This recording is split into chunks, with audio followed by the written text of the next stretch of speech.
Peace to all the gods and goddesses. Back again with the vibes of the divine. I am the god Shango, and today, get ready to take another deep dive into this electrifying world of the Young Thug Rico trial. Let's get into it, family. And that is the person that you've just referred to as Ola Player. Yes. Also goes by the name King Slime? Not that I know of. Okay. Is that a little better? Not from right here. Okay. I just want to point out to the court the order entered by this court related to the videoing of witnesses. The order that was entered by the court. She's going to be videoed. She just won't be shown. Face. They just asked that their face not be shown. By the court. She's going to be videoed. She just won't be shown. Face. They just asked that their face not be shown.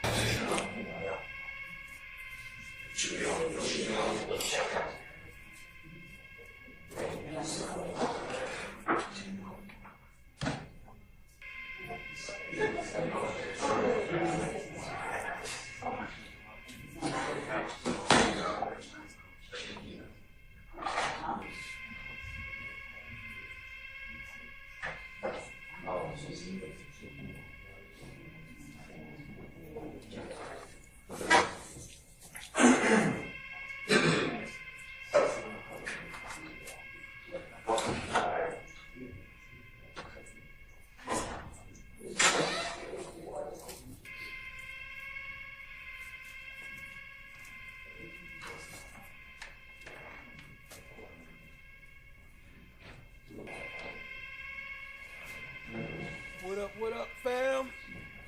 Just getting started, setting everything up. Appreciate y'all being here. Hit the like, hit the subscribe, tap in on your way in.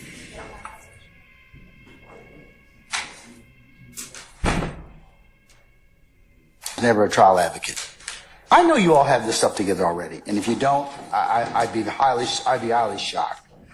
You probably have all this stuff together already. I mean, so just put it on paper and give it out so we can go ahead and go forward. It is not giving your trial strategy. The facts are what the facts are.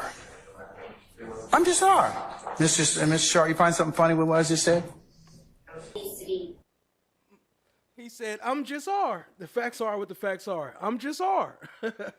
Yo, what up, fam? Shout out to YP Com Chick. Appreciate you. Shout out to Steph JK, Sandy, Shot Diggy, Tall Glass, FFS. Appreciate y'all being the first ones here. Let's get into it, family. I'm just R. The facts are what the facts are. I'm just R. Mr. Sharp, you find something funny with what I just said? Needs to be brought out. I'll let the court direct us. She is going to be brought out as opposed to walking in from in the back. Okay. So the court has us bring her in after she's called. How is she dressed? In the attire provided to her by state. Okay.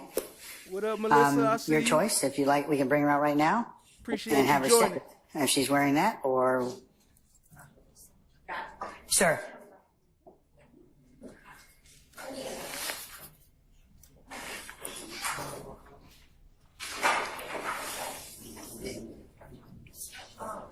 Good afternoon, sir. Good afternoon, everyone. Before you say anything, Mr. Steele, did you? No, don't go anywhere. Don't go anywhere. Did you offer her to be dressed in civilian clothing? No, we let her. No. Was that due to because she didn't want to, or is it because of? I'll speak louder. Okay. Your Honor, no, under the circumstances, we did not. And she is the state's witness, and we do not have a problem with her coming out. There's no problem with that. I just want to ask. Now, Mr. Steele, I'm sorry. Additionally, Your Honor, we have requested and we wanted to make certain that it is understood that her face is not to be filmed. And why has she been threatened, or is that to prevent her from receiving additional threats? Because I assume that she's in custody. Is that correct? That is correct. Okay. All right, Mr. Steele. Now. Good afternoon, sir. Good afternoon, sir. And good afternoon to everyone again. Mr. Ryan, I'm glad you're okay. I haven't said anything of substance. Your Honor. Sir. This is the first I heard about it, so I just want to inquire if we could have a minute with the state. There may be some impeachment information that we're entitled to under Brady with the prongs of impeachment as well as exculpatory. And and I know nothing about it, but if the witness is not going to say anything, I'd like to know that before the jury comes out. Or if she's going to invoke some amendment, privilege, I'd like to know that too, because it should not happen in front of a jury. Now, I have no basis. I'm just learning about this, but that's what I would like to find out. Okay. She failed to appear. She was picked up on a material witness warrant. That is why she is in custody. So Okay. There's no all of that going on. There are no outstanding charges. She did not appear. She was subpoenaed. She did not show. We had to find her. I understand, but if there were any communications, I'd like to know. If there were any communications at all, like why didn't she appear? What was said? I mean, if you have that, we're entitled to that.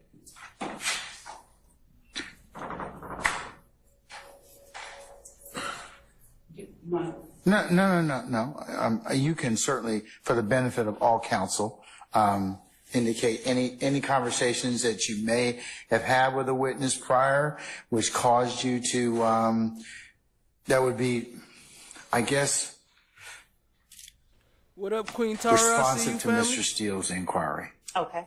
Your Honor, the witness has indicated from the beginning that she did not want to testify. When I met with her late last year with Chief Investigator Randolph with our office, we spoke and she emphatically indicated she did not want to be involved. We told her that we had to, this is what we have to do. She indicated that Mr. Anderson, who is her child's father, was the way that she said initially, she started off with, I blocked everything out from then. I blocked everything out. And I said, okay, let me just start off with the fact that I'm sorry that all of this has happened to you. And then she said, I've been in a bad place. I went to prison. I learned my mother was sick, terminally ill while I was in prison. The year after I was released from prison, my mother died the day after my birthday. And there have been times when I didn't want to go on, but I have these 3 boys, so I have to go on. We talked about herself, her family.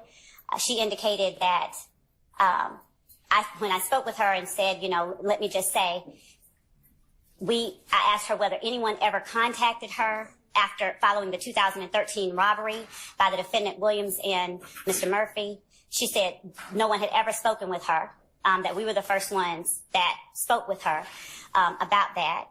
I said to her, well, I suppose, and I was remembering differently than what the report read. I said, I suppose that's because the officer said that they called you and apologized and gave you your stuff back. So for those who don't know, she talking about Archillian Bennett, however you say it. That was Ola Player's baby mama. So yeah, we're gonna get into some of her cross today. Let's get into it, fam. She said, what officer said that? When did they give me my stuff back?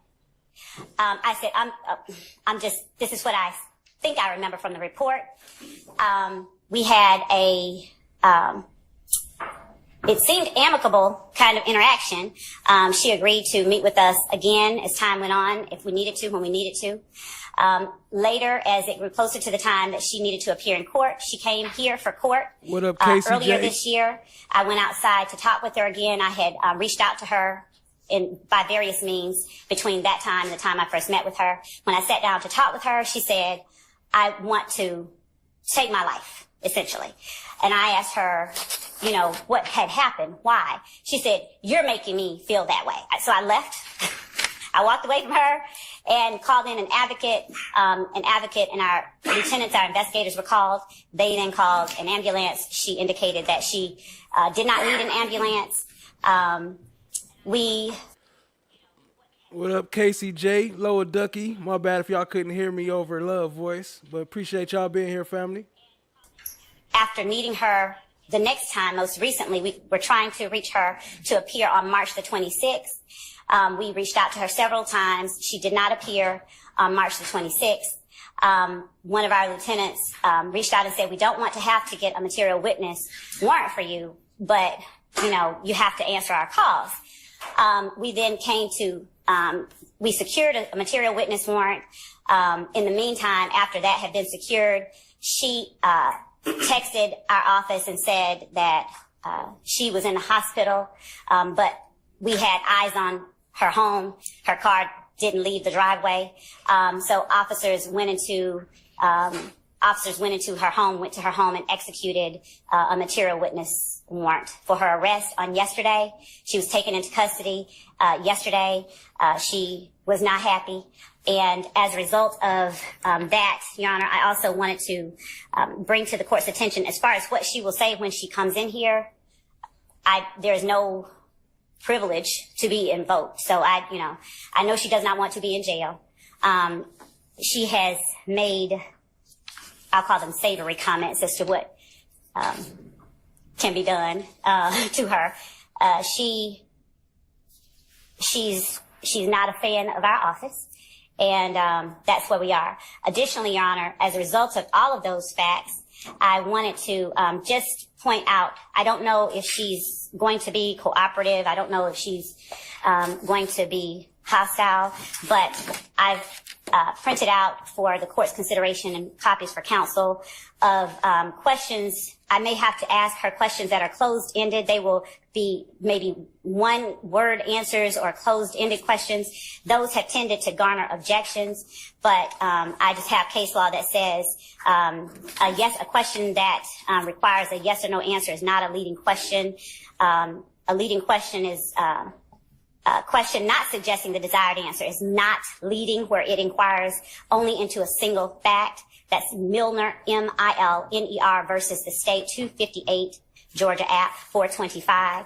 Wiggins versus the state, 338, Georgia App, 273 is a 2016 case.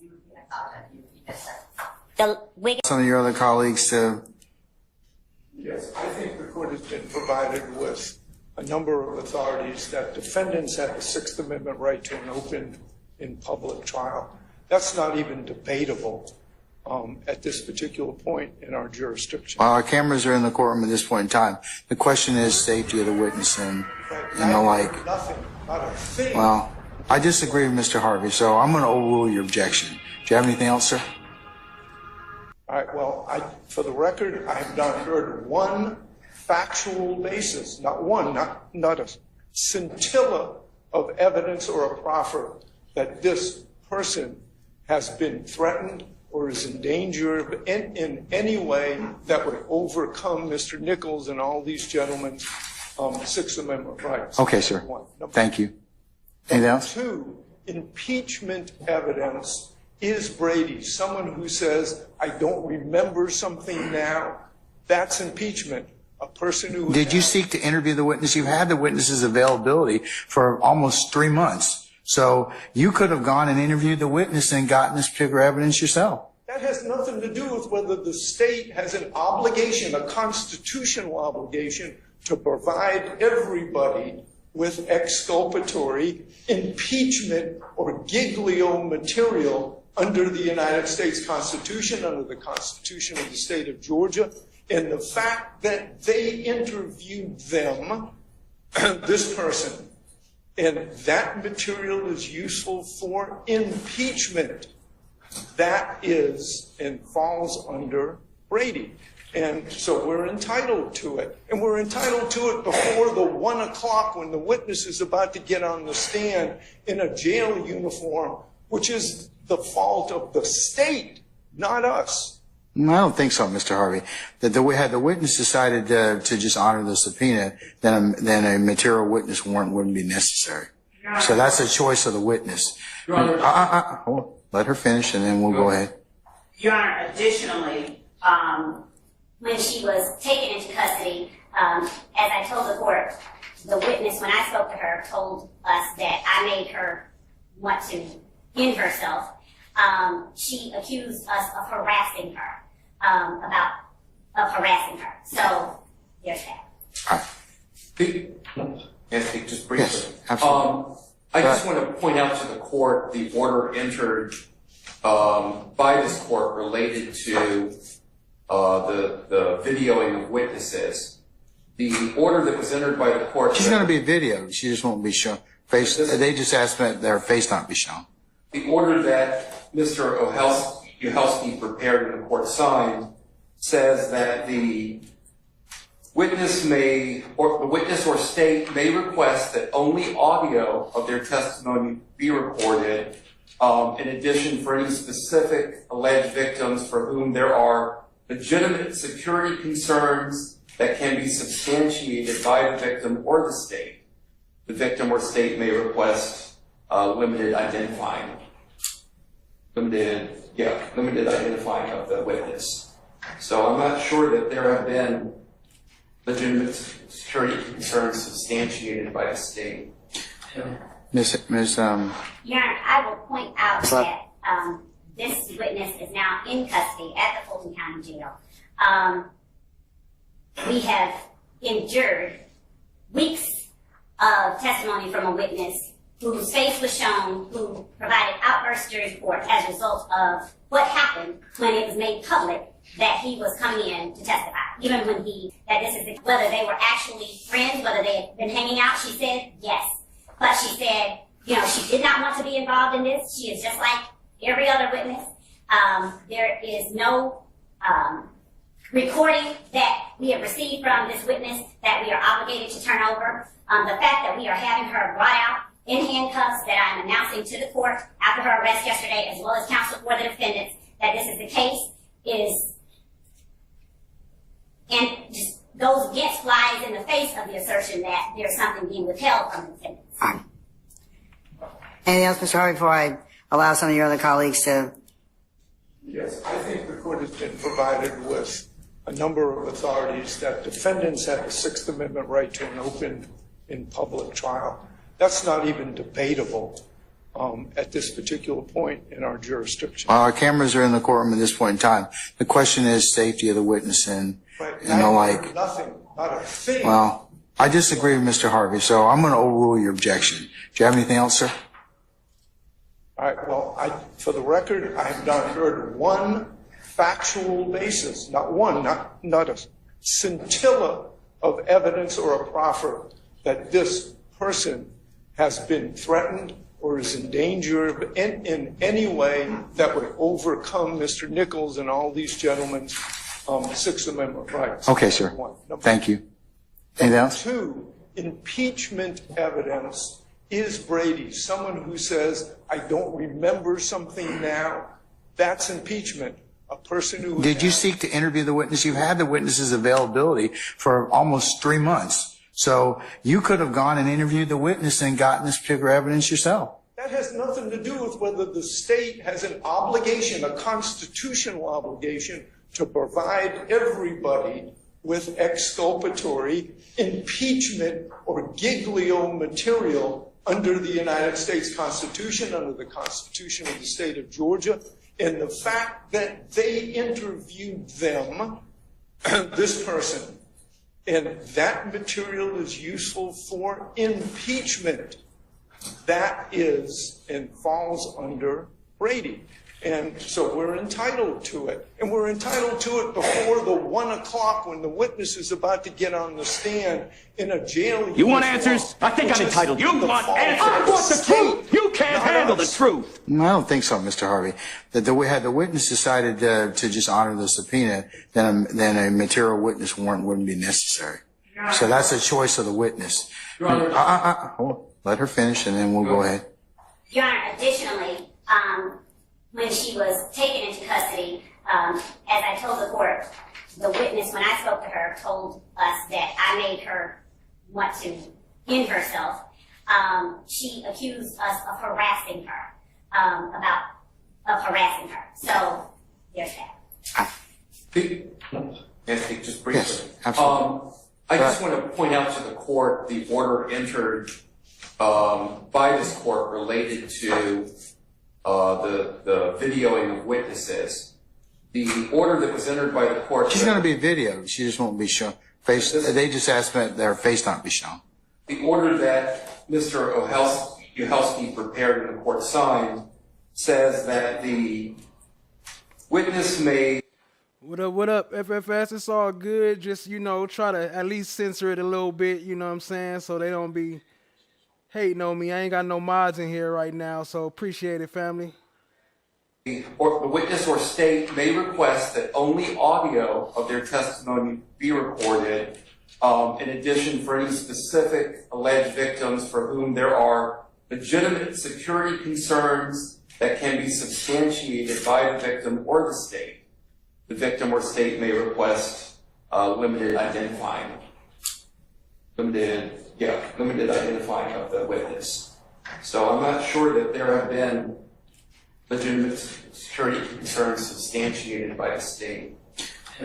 Miss Your Honor, I will point out that this witness is now in custody at the Fulton County Jail.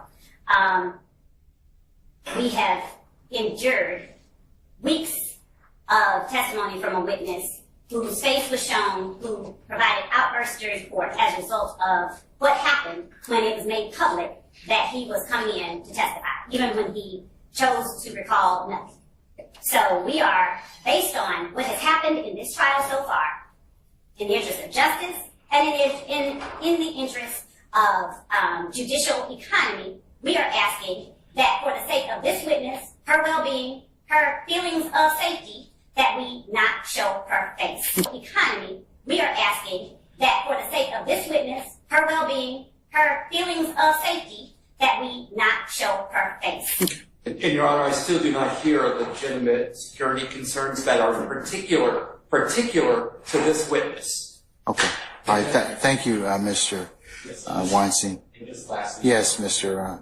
Mr. I would ask the court to require the state to proffer in specifics in terms of this particular witness. I think that already just based on what Ms. Love said already and the court's viewing of what has gone on with the last several witnesses that have had their faces broadcast to the world, that there's a legitimate safety concern. So I'm going to overrule your objection. It's noted for the record. And for the record, Your Honor, on that same note, the prior witness that came into court stated that his information had been broadcast. I didn't specifically. He lost his job. He has been harassed. That's a security concern. You may want your phone number handed out because it's business to you, but for some people, he lost.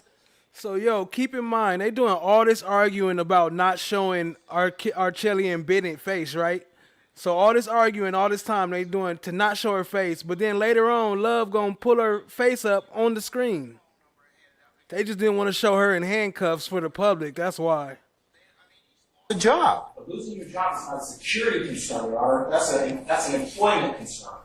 Well, I disagree. Given everything that this witness told us on the last witness, handcuffs or jail outfit, one of the two. Who testified, the court will disagree with your analysis. And I think that's a slippery slope, Your Honor, because now any witness, based upon the last witness, can come into court and state. No, that's not true, Mr. Matthews. It's based upon what the witness endures on the stand and the collateral consequences to that. So I'm going to disagree with you respectfully. All right, Mr. Sharp. Yes, Your Honor. So I agree with Mr. Harvey that Brady includes not only exculpatory material but also impeachment, but in the state's recitation of what occurred in their communications with Ms. Bennet, I heard several exculpatory statements or things that I deem exculpatory, that she has not been harassed or threatened by any individuals here, that she told the state that her significant other continued to associate with Mr. Jeffrey Williams after she made these accusations. That she is. I don't think that. What up, Blue Eye Hillbilly? I see you. Appreciate you for joining, fam. That was said by the state or by And the she witness. accused the state of harassing her. Yeah, okay, that was. And so these are exculpatory statements. These are impeachment. They fall under Brady. And Your Honor, I would ask, and I have something else after this, but I would ask that the state, I noticed Ms. Love said we don't have any recordings that we are obligated to hand over, which qualified her statement about recordings. I would ask that any recordings, any communications, any emails, any written statements by detectives, any notes that involve these episodes with Miss Bennet and oral statements be reduced to writing that have anything to do with Miss Bennet, because we are obligated to impeachment and exculpatory information. Additionally, Your Honor, I would ask that Your Honor, instead of calling the jury out to have the initial determination of where Miss Bennet is and if she's a hostile witness or not, that we have a hearing outside the presence of the jury. I would ask that Miss Bennet be provided legal counsel, because it appears that she may be under some legal jeopardy. She may have given false statements back then, and she's being brought in to testify now. And I would ask that she be provided legal counsel. She be allowed to communicate with legal counsel. And then we have a hearing outside of the presence of the jury to make some determinations before the jury hears from Ms. Bennet. Because I think there's a high chance of we're walking on thin ice with unknowns here. And of course, we're finding out about this for the first time. Did you interview her as well? Did you seek to interview her? I seek everyone. Did you seek to interview her, Mr. Sharp? Yes or no? Your Honor, I know. Did you seek to interview her? Yes, you personally, on behalf of your client. Me personally, I have not. Okay. She has been interviewed. All right. So. Okay.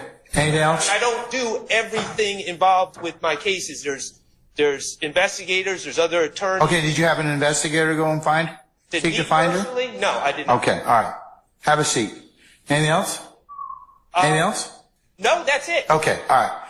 Mr. Steele?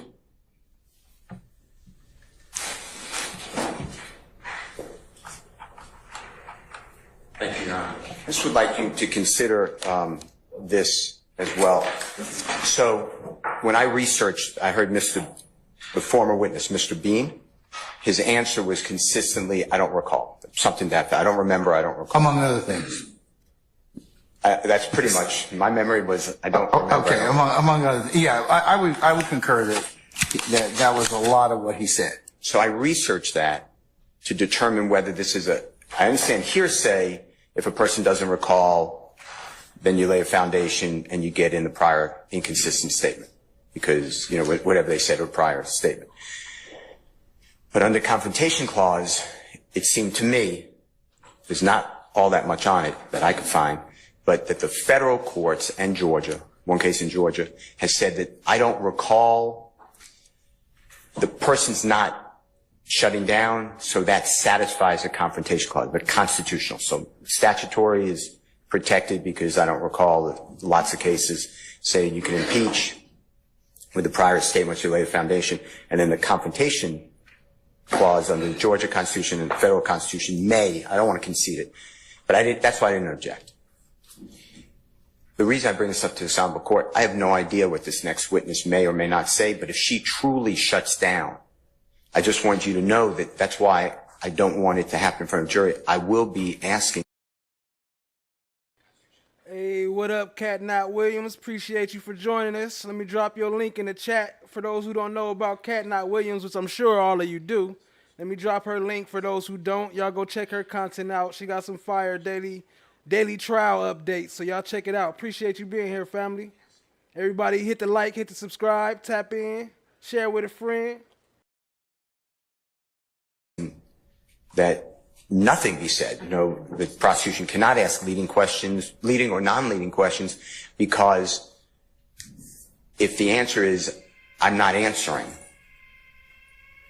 then it's a Confrontation Clause violation. That's why I wanted to bring it to your court. But when I heard this, there's not all that much on it that I could find, but that the federal courts and Georgia, one case in Georgia, has said that I don't recall the person's not shutting down, so that satisfies the Confrontation Clause, but constitutional. So statutory is protected because I don't recall lots of cases say you can impeach with the prior statements related foundation, and then the Confrontation Clause under the Georgia Constitution and the federal Constitution may. I don't want to concede it, but that's why I didn't object.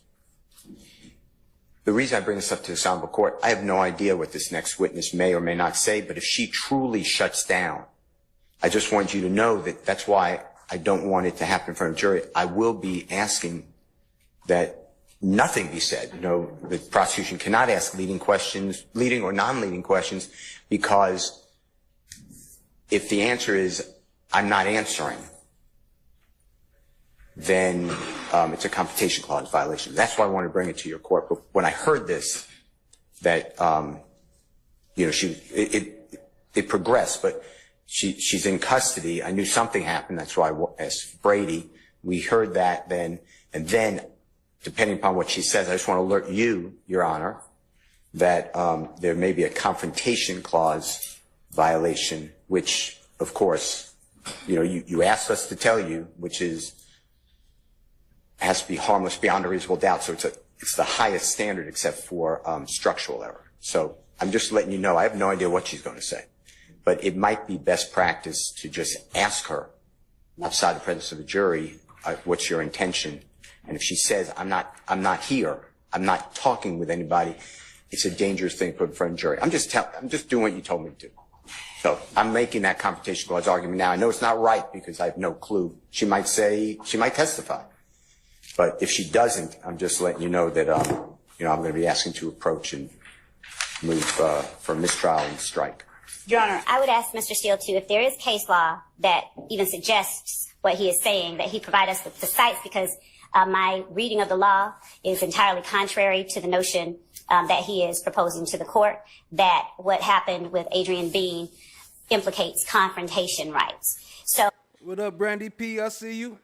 So I would also ask the court to inquire of Mr. Steele if he has any recordings of this next witness, if he had an opportunity to interview her, and what she told her, what this witness told Mr. Steele or any representative for Mr. Steele, since he is asking the court, because I don't know what strategy there is. I don't know if it has ever been, and I'm not suggesting that he did it. I don't know if someone told her, just don't say anything. I don't know, but I certainly would ask that the court not bring her in here outside the presence of the jury and ask her these questions and provide her an avenue. She has already indicated that she does not want to be here. For us to have to get a material witness warrant She's a for her. reluctant witness. Does she have any type of criminal charges or anything that would? She does not have her case happened in 2011, and she was sentenced as a first offender in 2014, I believe, and then she was. Yo, appreciate it, family. Shout out to Cat Knott Williams with the gifted 10 memberships. Oh, that's the wrong slider. Here we go. Appreciate you, family. Everybody who got a membership from Cat, please say thank you in the chat. Appreciate that, family. That definitely helps. We love you around here, fam.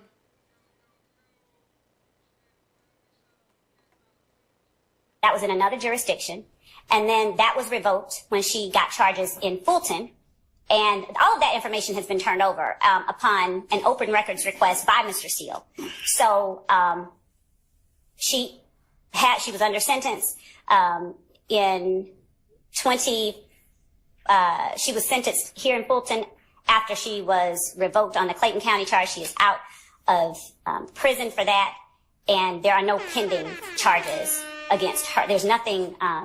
FBI, open up! You're not conceding that. Yeah, I You're said not conceding that. correctly. You said that, yeah. I said Mr. Bean testified. I don't recall. I said that's why I didn't object. I found one case in Georgia that said it's not Confrontation Clause. I told you there's definitely not hearsay. I mean, yeah, there's nothing to it. And there's nothing to rebut. So anyway, I don't know.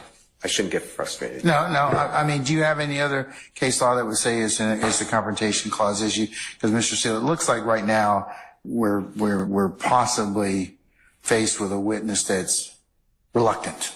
Would be probably the best term. The way I understand it is it depends on how she acts. Exactly. So if she's, and I have no clue, if she sits up there.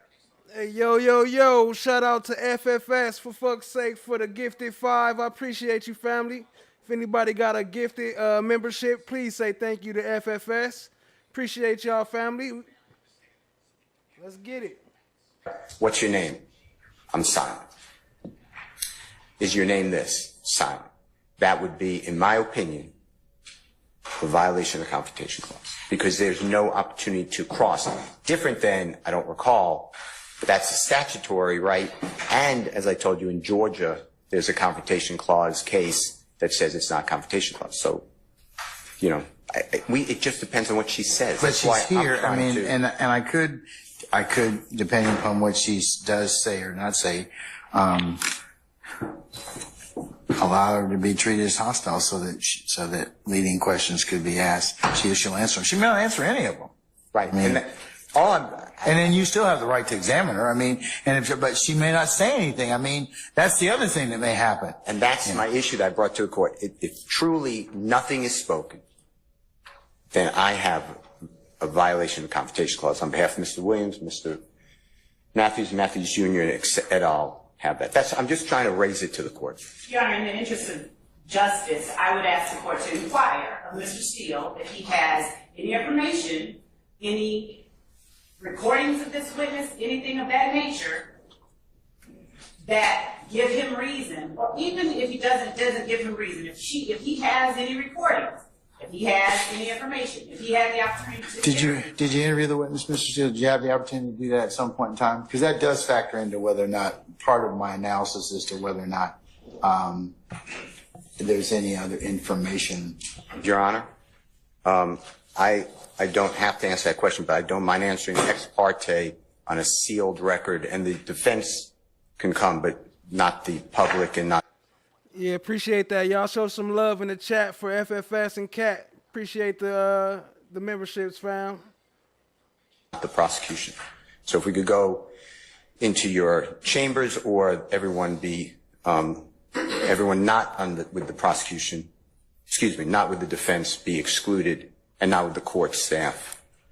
Not staff, the court's chambers. Then I don't mind sharing the court. I'm not asking for anything that's privileged. I'm asking about getting some tragic information while you were locked up. About when I was locked up? Yes. And did that cause you to have any feelings of resentment towards the state? Objection, Your Honor, reading. I'll overrule the objection, Mr. Matthews. I'll make it a continuing objection. Overrule, sir.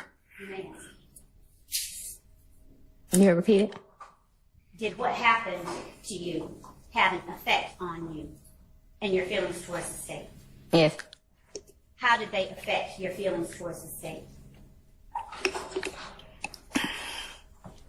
Your Honor, we also make an objection on foundation. Overrule, sir.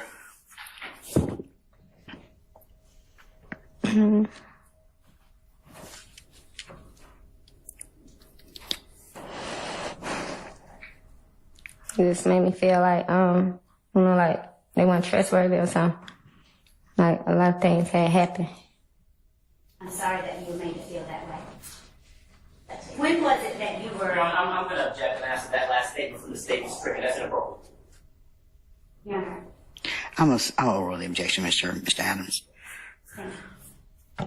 Ms. Bennet, when was it that you were locked up, as you just referenced?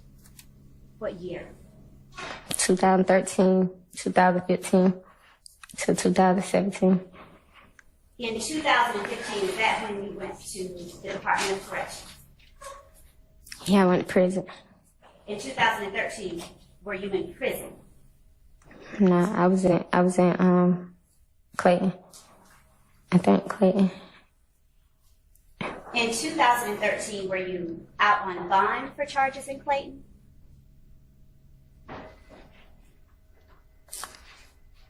I can't remember if it was Clayton or Fulton.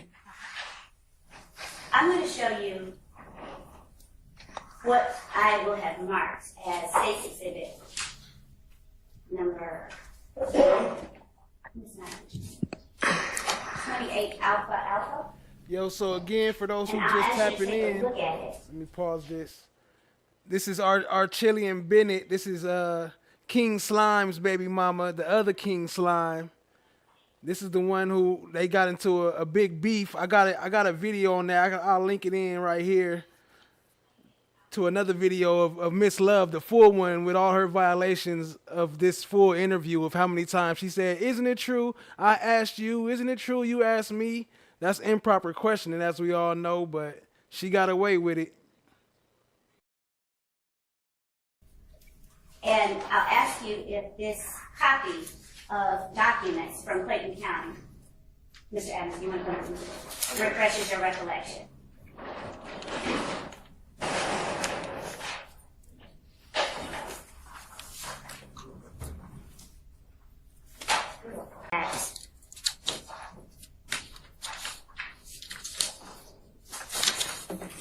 This document on the page that I've labeled, or that is labeled. So KCJ, to accept gifting, you have to go to the join section, like where it says join, and go to my join page or any join page, and it's 3 dots at the top right, and you click the 3 dots, and then you go down and select to be available for gifted memberships. I forgot the exact term, but then you can accept gifted memberships, but you have to turn it on just one time, and then you can get them in later. So, yeah. Labeled accusation, and then look at the counts. Tell me. She can't, parties can't hear you, Ms. Love. Okay, thank you. Ms. Bennet, would you look at the document and tell me if it refreshes your memory as to whether or not your charges in 2013 were from Fulton or Clayton?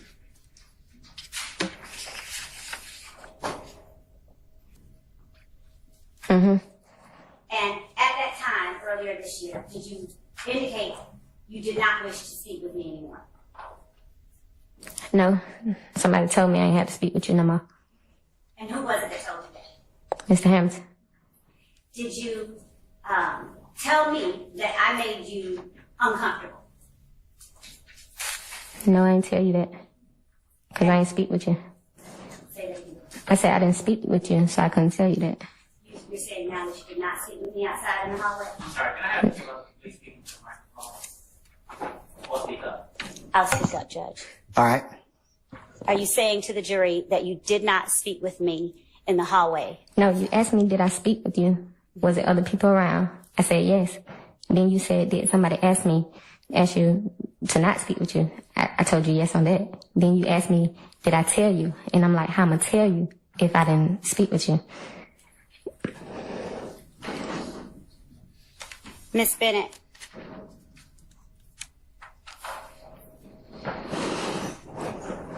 Did you express at any point that I made you want to cause yourself harm? No, it was more not, really not you, but the people in What up, Time? I see you. Appreciate you joining. your circle, your team, or whatever they call. Cause like, yeah, I was really like trying to, I don't know, manipulate, if that's the word y'all was trying to do or something. What was it that I tried to manipulate? Like the situation. How did I try to manipulate the situation? I don't know, like, I felt like you kept trying to like confuse me, like you trying to do the same thing. Now you asked me, did I have a iPhone 13 in 2013 when you know an iPhone 13 wasn't out in 2013. Like, they drop iPhone like every year, but I thought it was out. Then you saying made the 13, then you saying made the 12, like, then you saying that somebody kicked my door, then you saying I opened the door, like, I don't know, like, I don't know which one y'all working, but you working it. Ms. Bennet, do you understand that I can't testify and that anything that goes on the record for this jury to consider, you have to say it? Mr. Sharp? It's commentary. Christina. I'll sustain the objection. You can just rephrase, madam. Do you understand that only what you say is evidence and not what I say? I don't know. Okay. So do you understand that I have to ask you questions in order to have you answer for the jury? I guess so.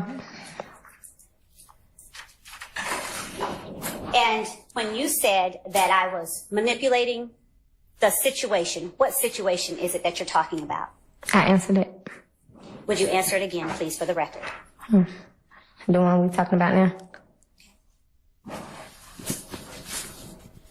I need you to be clear for the record, please. Which situation? I don't know Hold how to on, answer. Miss Bennet, hold on 1 second. I'm going to overrule your objection. Madam, you can answer the question. I don't know how to answer what you want me to answer. Like, I'm thinking that I'm answering it, but probably not good enough to that extent, because I don't know. When I say situation, I don't know, like, because 1 minute you on this person, then you on that person, so I don't even know which situation got nothing to do with this situation. I don't know. All right. You know what I'm saying? Like, you're confusing me. All right, let's be a little simpler. Did you just tell the jury that you felt I was trying to manipulate the situation? Yes. And what was the situation that you were speaking of?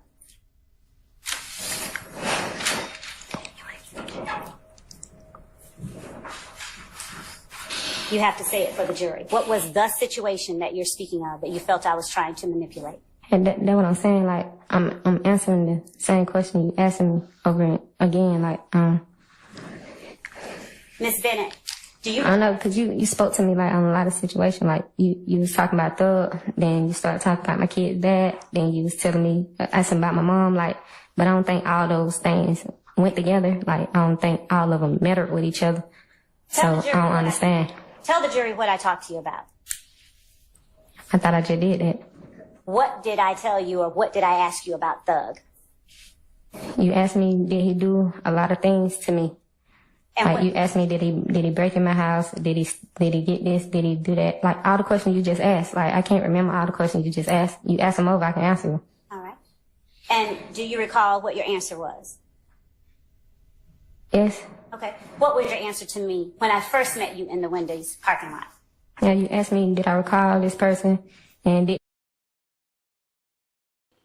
So I'm just going through a little bit of love talking to her so we can see what this whole situation is all about. But I have the deeper one, the full hour version right here called Young Thug Trial, Miss Love's 175 Violations in 1 Hour. That's on my channel. Y'all can find that if y'all want to see more, but I'm just going to play a little bit of it right now so we can get into it. But appreciate y'all being here, family. Hit the like, hit the subscribe, tap in. Let's keep it moving. Did he do these things to me? And I told you no. What did you tell me? What else did you tell me?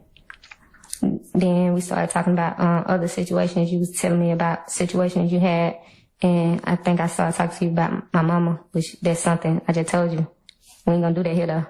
Okay. Did you tell me that you had blocked out large gaps of time? Yeah. Okay. Did I tell you that an officer had stated that... Your Honor, I'm going to object to that. I'm going to object to number 1, testifying, and number 2, hearsay. Your Honor, I'd ask that the court allow me to form a foundation for the question that will follow. I'll sustain the question at this point in time. Okay. If you want to lay some more foundation, that's fine. Do you recall me talking to you about Thug, DK, and Thug's brother giving you back your items? They gave him back? I'm asking you a question. Do you recall me talking to you about that? I don't remember you saying that. Do you recall me talking to you about them calling and apologizing to you? No, I don't remember you saying that. You don't remember that? Mm-mm. What else, if anything, do you recall talking to me about the first time that we met? That you're comfortable talking about to the jury? I repeat it because I just said it, but I repeat it again.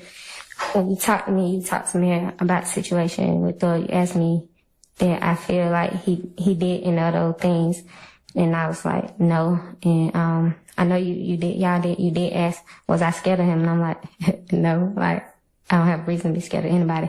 And then you talked a little bit about your... And she laughed with it too. Like, I ain't scared of him. She laughed at him. Myself, and then we talked a little bit about the situation. Again, like I said, you about to keep making me repeat myself about my mom, and I said I don't want to talk about that, and that's what we talked about. Is it your testimony that you said that Thug did not do these things, or that you did not recall the year? And I told you he didn't do those things. Okay. And you asked me, did it happen in that year? And I told you I don't remember a lot within that year. Did I What ask up, you where Christian? you lived in 2013? Kristen Vasquez, what up? Welcome.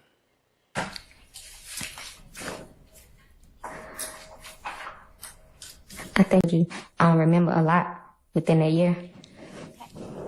Did I ask you where you lived in 2013?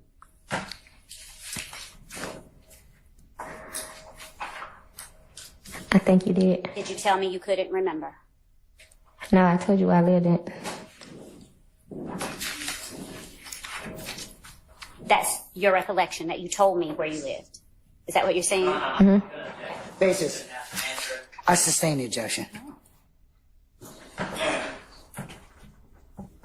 And do you recall what the inside of your apartment looked like in Trestle Tree on May 13, 2013? Objection, relevance. Oh, You may answer. I'm not sure because I know we had remodel.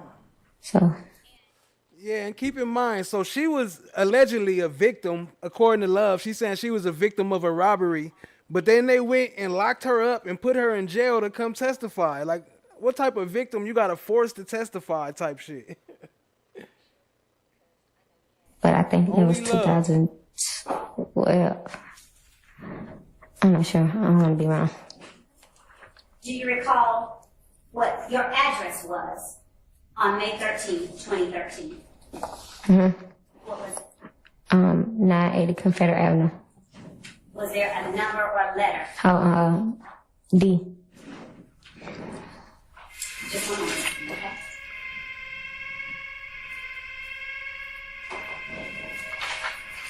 That's all I have right now, okay? The defense can help. Cross. Mr. Adams, go ahead, sir. Whenever you're ready.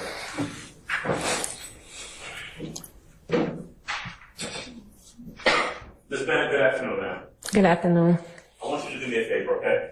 Yes. I'm going to ask you some questions, and if you can't hear me, or if you don't understand the questions, I want you to go ahead and make sure you let me know, okay? Okay. I'll be happy to repeat myself or to clear up whatever needs to be cleared up. Yes, sir. Clear? Yes, sir. All right. I want to start first by talking about you testifying here today. Yes, sir. Now, Adams. you've been brought in to testify, Yes, sir. and you've been brought here by the state. Is that correct? Yes, sir. All right. You didn't walk into this courtroom. You came out from. You're in custody right now. Yes, sir. You were placed into custody, and you're in the Fulton County Jail, and brought in here to testify. Correct? Yes, sir. Now, you were arrested on yesterday. Correct? Yeah, yes. And you were arrested by who? The DA's office? I know Mr. I just remember seeing Mr. Hamilton in Clayton County. Okay. Mr. Hamilton is a DA's office investigator. Is that right? Yes, sir. All right. In fact, you had very many conversations with Mr. Hamilton. Isn't that right? Your Honor, Yes. You have an objection, madam? not at this time. Okay, all right. And you have also had conversations with other people in the DA's office about this case and about your testimony. Objection, compound. Sustained. Okay. You can rephrase. I'll work it down. You have had conversations with other people in the DA's office. Is that true? Objection, failed. Yes. As to others. I sustained it as to question, as to vague. Sure. Just rephrase, sir. Sure, absolutely. You have had conversations with Miss Adrienne Love from the DA's office. Is that true? Yes, her and the other people too. Right. You remember an investigator Long? Yes. Okay. So, you've spoken over the course of the last few months with Adrienne Love, correct? Yes. You've spoken over the last number of months with an investigator Long, correct? Yes. You have spoken over the last number of months with an investigator Hamilton, true? Yes. Okay. Now, you have had an opportunity to discuss with them the things that you were asked about from 2013. Is that correct? Yes. Now, the first person, and I want to talk to you about how we go from your conversation with them to your testimony here today. Okay? Can I do that? Yes. Okay. Your Honor, as to the commentary, and we would ask that be. I'm going to overrule the objection because he's pointing the witnesses to what he wants to talk about. So I'll overrule it this one now. Yes, Your Honor. All right. Now, you understood from your first meeting with Investigator Long of the DA's office that they wanted you to come in and testify here in this case. Isn't that true? Well, they was telling me that I didn't have to because he presented me with some paper that I didn't recall or I didn't know nothing about. Okay. And you told that investigator that either you didn't recall or you didn't know anything about it. Isn't that true? Objection. Yes, sir. I sustain the question. You rephrase it. Okay. Let me ask you this. Did there ever come a point where you were told by Investigator Hamilton of the DA's office that you did not and you should not talk to anyone but him? Yes. When did that happen? I was here. It was like this month. I was here. I showed up. It was the same day I talked to Miss Long, and after the situation, they took me to him, and he told me I ain't need to talk to nobody else but him, like nobody. Period.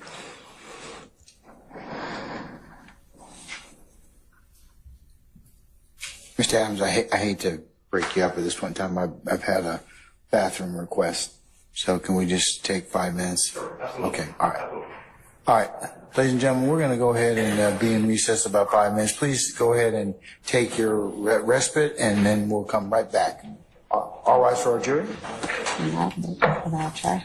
You always got to get their breaks in, but you know Adam's about to come in and finish cooking them up. You already know. I think at the bench, I heard the prosecutor indicate that Ms. Bennet would be in the care of female investigator this evening in terms of making those arrangements. I heard that as well.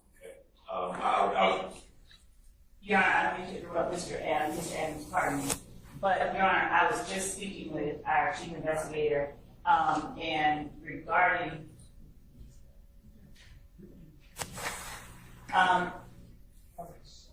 Your Honor, I don't know, I don't want to jeopardize her appearance tomorrow, but he had asked me whether the court was amenable to if she gives the court. Look at her ass arguing. She don't want to show her face on camera, and then she gonna put her face on a fucking big screen. Court assurances that she will return, whether the court is amenable to allowing her to go to her home. That's not what I told you to do. I know. Okay, and which investigator asked you to do that? Who asked you to do that? Was it Long? Come on, tell me the truth. Don't lie to me. Come on now. No, I'm trying to protect everybody. No, that was not the deal. Okay, so anyways, okay, all right, Mr. Adams. It's really simple. There are female investigators in the office. Sure. For sure, stay safe out there, cat.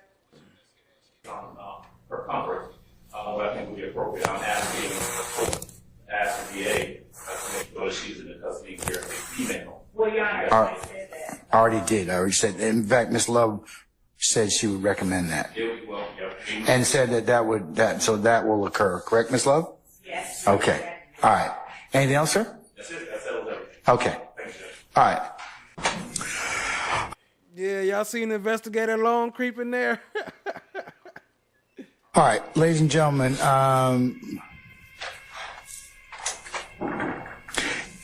Given that it's 5:45 and with the consultation of counsel and what I'd like to do is to recess us until tomorrow morning. If I could get you all to be here for 9 o'clock for an anticipated 9:30 start time, we will have a regular work day tomorrow, and that will conclude. And then, as I mentioned to you earlier, your administrative pause week will begin that following week, and then we will. All right. Let me ask it this way. Yesterday, during the period of time after you'd been arrested by the district or pursuant to a warrant from the district attorney's office, you were actually being held back in a holding area. Is that correct? Yes. Okay. You recall that I came back there with Mr. Steele, gentleman back there with the grayish white hair, Mr. Matthews, this gentleman right here with the very gray hair, right, and Miss Westmoreland. Yeah. I'll sustain that objection.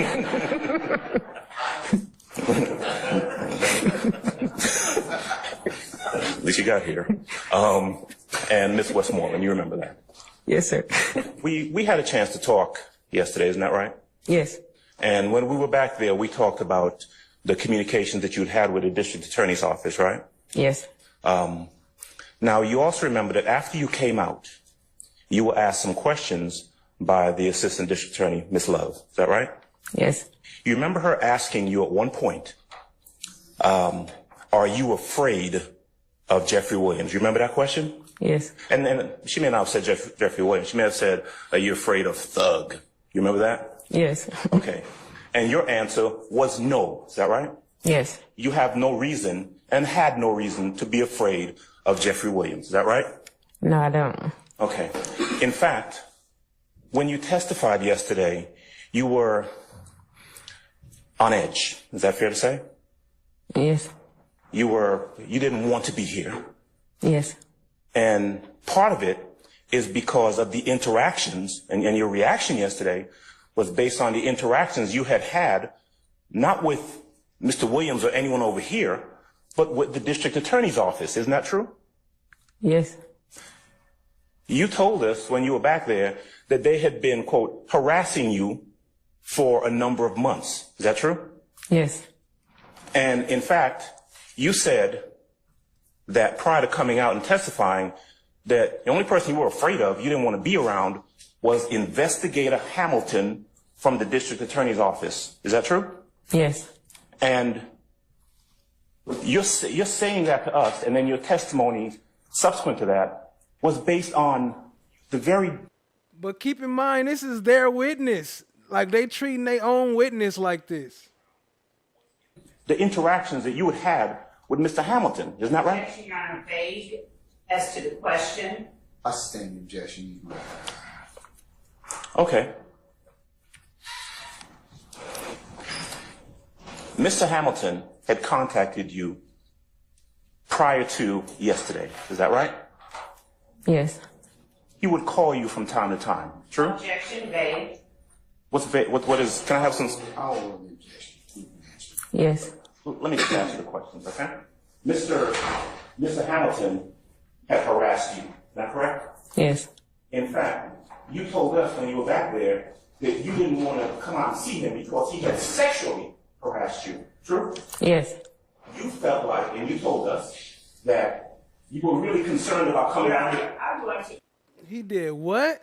Of course she gonna object to that shit. object. Sexually harassed you. True? Yes. You felt like, and you told us, that you were really concerned about coming out here. I would like to object Face as to relevance. I'm overruled the objection. You told us that the times when he would contact you, it seemed like he was trying to date you. Yes.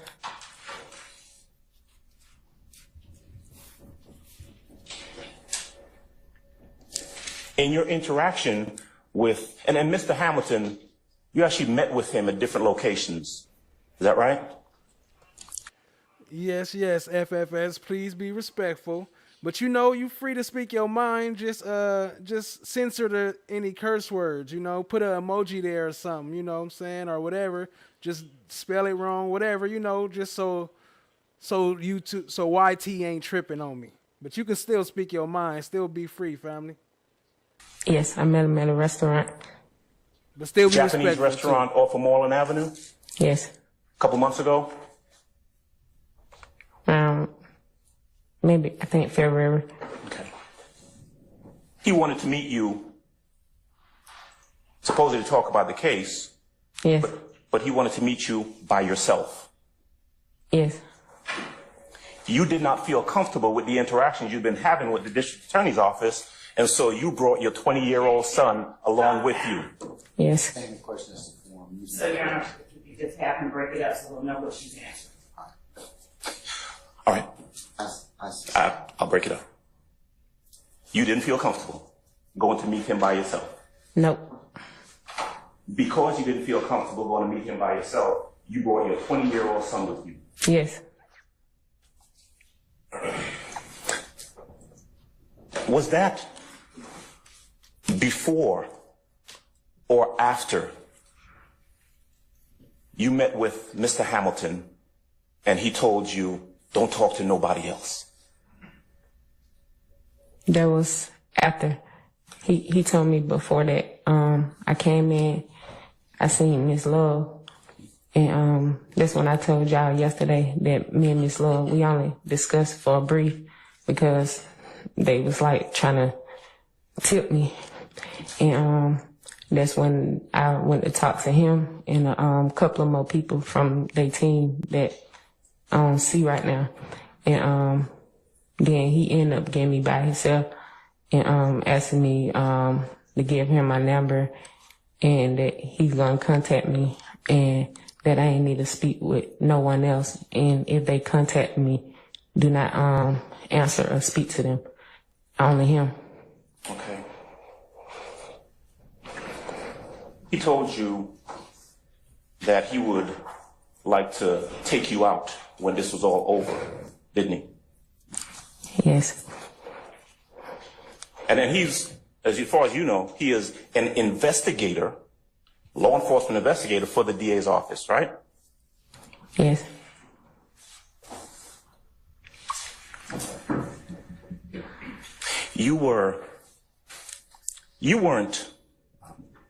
You didn't have a problem discussing with the district attorney's office this supposed incident from back in 2013, right?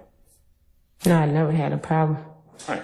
And in fact, when going back to you being asked yesterday about whether you were scared or anything like that, when you met with the DA's office, you met with them so often that you actually lost your job, didn't you? Yes. They would contact you and say, hey, you got to come talk to us. And because of the number of times that you had to just kind of drop everything, leave your job, and come talk to them, you lost your job, didn't you? Hold on. Yes. I'll sustain the objection, Mr. Form. You can rephrase, Mr. Adams. We'll just take it day by day for the time being, all right? Okay, all right. We are in recess.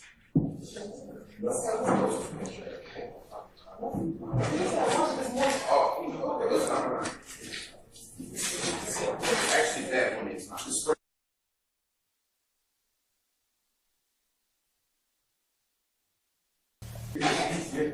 You ready? Yes. All right, good morning, council's interested parties. We're back on the record in the matter of the state of Georgia versus Khalif Adams et al. In 22 SC 183572. Let me go ahead and take roll. Mr. Stilwell and Mr. Botts and Mr. Sharp, good morning. All right, Mr. Williams, Mr. Steele, let's see, Mr. Adams and Ms. Renard, good morning. All right, Mr. Kendrick and Ms. Hangerty, good morning. Mr. Huey. All right, where's Mr. Good day, Casper. Thanks for joining us, fam. Matthews? Is he outside? Right here. He's here.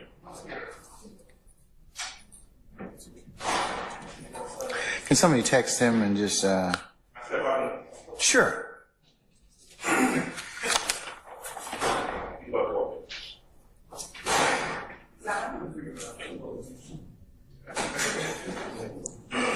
All right, Mr. Matthews, good morning.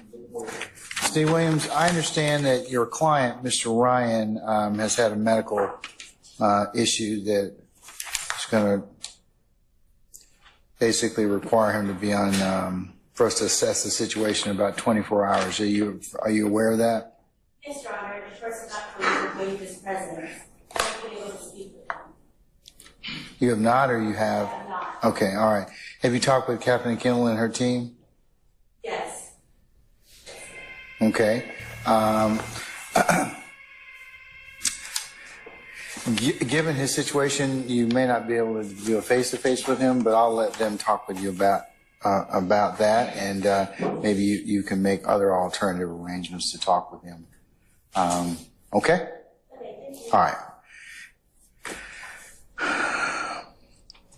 All right, Mr. Smith, Ms. Hilton, and Mr. Brown, good morning. Good morning.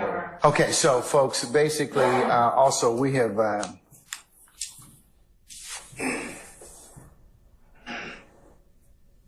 told our jurors that due to an unforeseen medical issue that's come up this morning that we're going to be in recess for today. So what I'll do is once we get a little bit more granularity on Mr.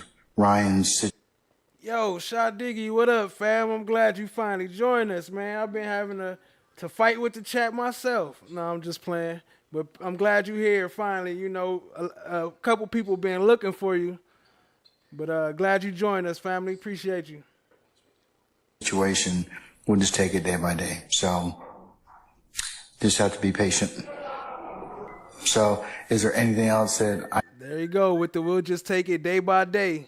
I need to be made aware of?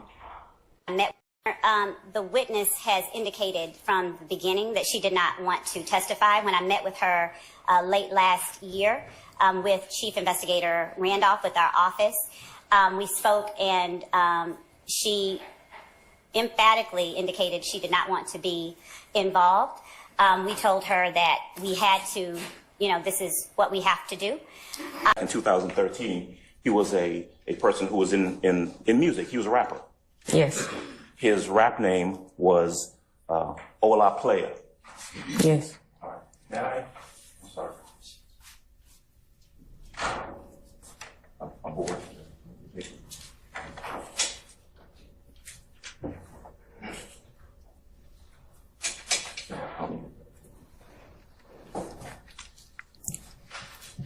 All right. With the court's permission, may I have Mr. Kokomo publish on the screen DS4, please? Yes, sir, you may. Whenever you're ready, Mr. Kokomo. All right. For the Bennet, can you see, is there something on your screen next to your left hand? Yes. That is Micah Anderson, correct? Yes. That's the father of your child? Yes. Okay. Father of the child or children? Child. Okay. The youngest one? Yes. Okay. And that is the person that you just referred to as Ola Playa? Yes. Also goes by the name King Slime? Not that I know of. Okay. I want to show you what's been... Ola Playa, a.k.a. King Slime. She said, not that I know of. Look, she trying not to snitch, though. She like, nah, I don't know nothing about that. Who is King Slime? entered into evidence as DS5. That helps you. All right. Showing you DS5. All right. Do you recognize that picture? Yes. All right. Mr. Kokomo, and again, with court's permission, DS5 on the screen, please. Yes. You may, sir. Thank you, Judge. All right. Now, you can look at the screen. You see that the screen depicts 1, 2, 3, 4, 5, 6 individuals, correct? Yes. The person in the middle, that's you, isn't it? Yes.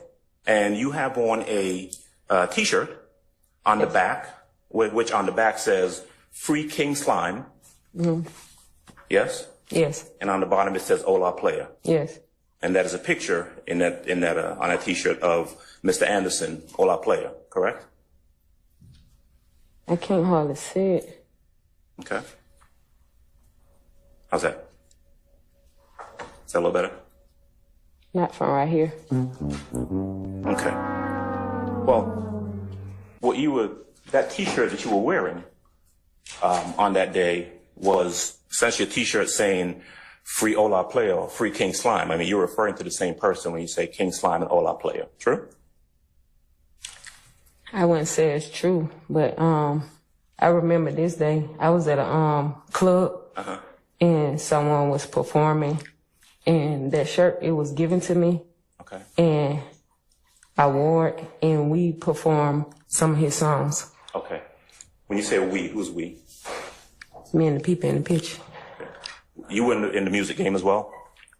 Was I? Yes. Nah, I just performed his songs. Okay. He wasn't there. Got you. All right, you can take that down for right now, Mr. Kochman. So, again, back in 2013. Bless you. Now, I don't want to embarrass you, but the truth is, you and Mr. Anderson stayed at that location together, right? Yes. Is it true that y'all sold drugs out of that location? Yes. Okay. And again, I want to be respectful, and this is just aimed at getting an answer, but would you consider yourselves, you and Mr. Anderson at that point, to kind of been like the neighborhood drug dealers? No. All right. But I mean, folks came to your place to get drugs, true? Yes. All right. In fact, as far back as like 2008, there was a burglary, or someone kicked in the door and searched through that house when you weren't there. And you thought they were looking for drugs. Remember that? You said when?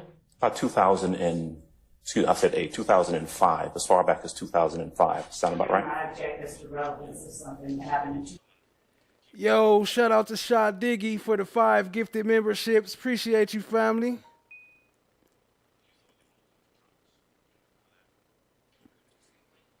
Everybody drop some blue hearts in the chat for Shaw Diggy. Appreciate you. If you got a membership from her, please say thank you. And it looked like, let me see. Where's that? I don't see. Oh, there you go. FFS also dropped 5 memberships. Appreciate you, family. Everybody say, drop some FFFs in the chat for FFS, for fuck's sake. And put some FFS to say thank you if you got a membership from FFS. Put some blue hearts if you got a membership from Shaw Diggy. Appreciate y'all, family.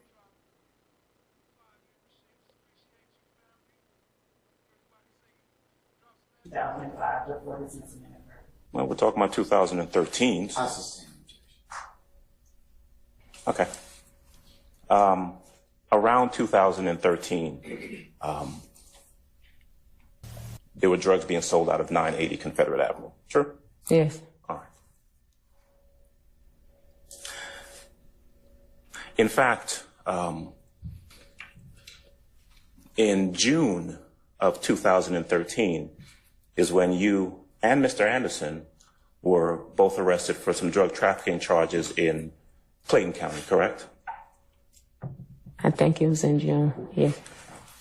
And a little bit after that, I think maybe in 2014, and you can correct me if I'm wrong, you and Mr. Anderson were again arrested for some drug charges, specifically at 980 Confederate Avenue here in Fulton County, all right? No, I remember I was arrested, but he wasn't arrested again with me. But you were both charged, right? I'm not sure. Okay. If we both charged. All right. Let me ask you if it would help to refresh your memory if I showed you a document in regards to that Fulton County case. Do you think it would help to refresh your memory? Okay. All right.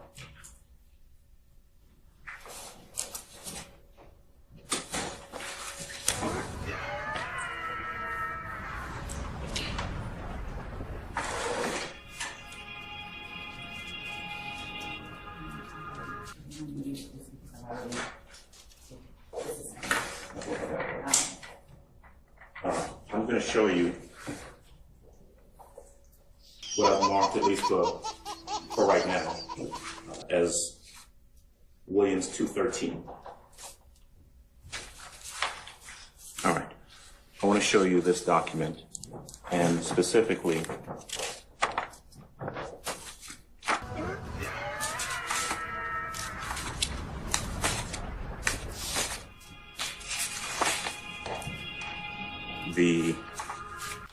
I'll turn the count this, okay? The 6th page of that document, and ask you whether or not looking at that helps to refresh your recollection as to whether you and Mr. Anderson were charged together in Fulton County.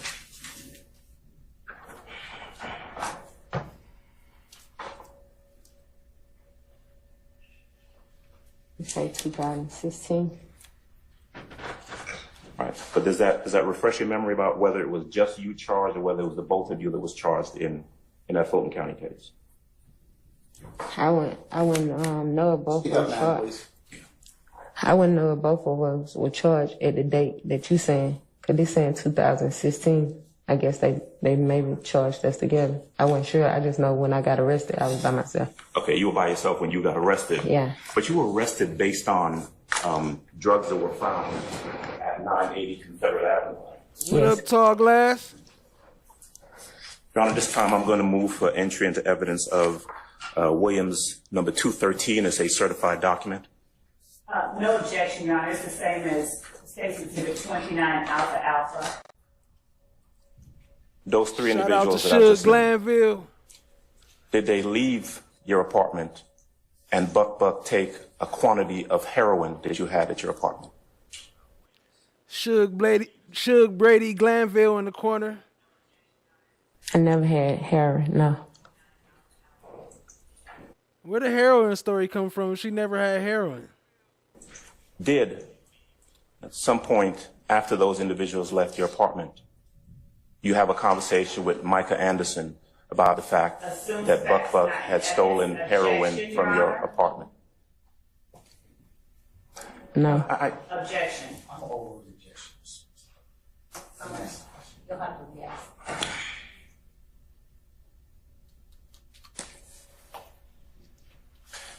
Did you, and then for purposes of I think there's a lot of talking going on, did you, at some point after those individuals left your apartment, did you have a conversation with your boyfriend, Micah Anderson, about the fact that Buck had stolen some heroin from your apartment?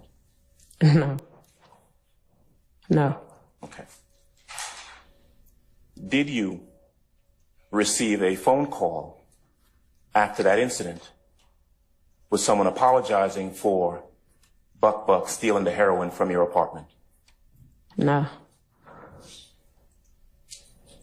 Did you discuss with Mr. Anderson that Jeffrey Williams was going to pay for the heroin that Buck had stolen from your apartment? Objection, Your Honor. That would be hearsay, and there is no exception for it.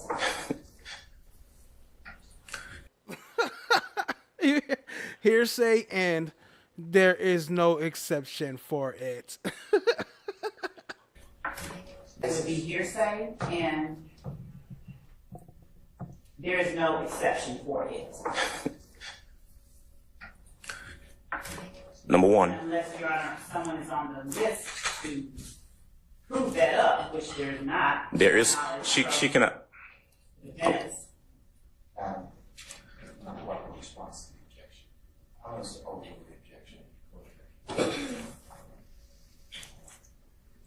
And so when around that time, right, and I'm talking about May of 2013, do you recall in the police report that Ms. Love asked you about making with Zone 3, that you told Zone 3 police officers that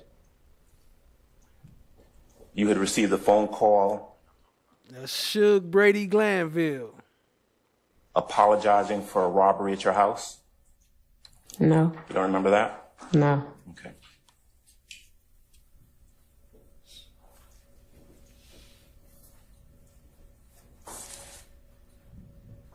truth is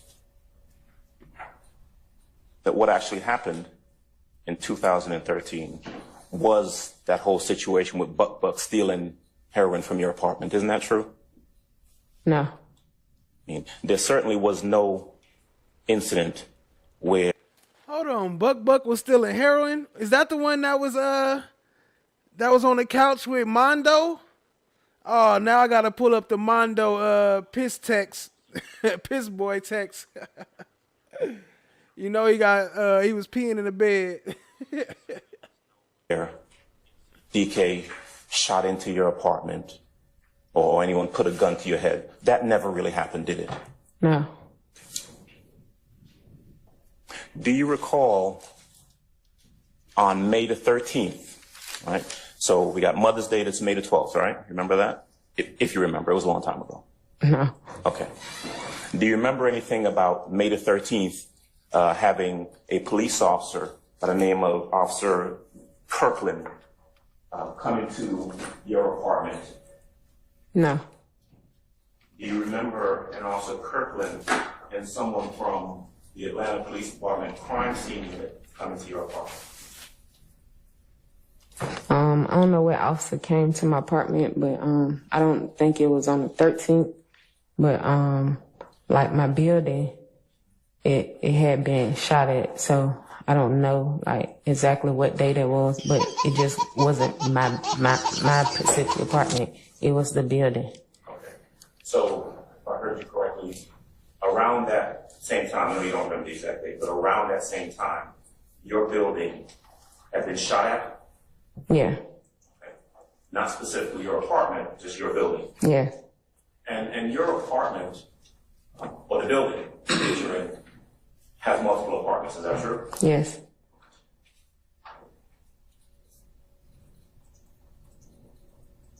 Do you recall, around May the 13th, receiving multiple phone calls from an Officer Kirkland trying to ask you questions about what you had supposedly reported? No.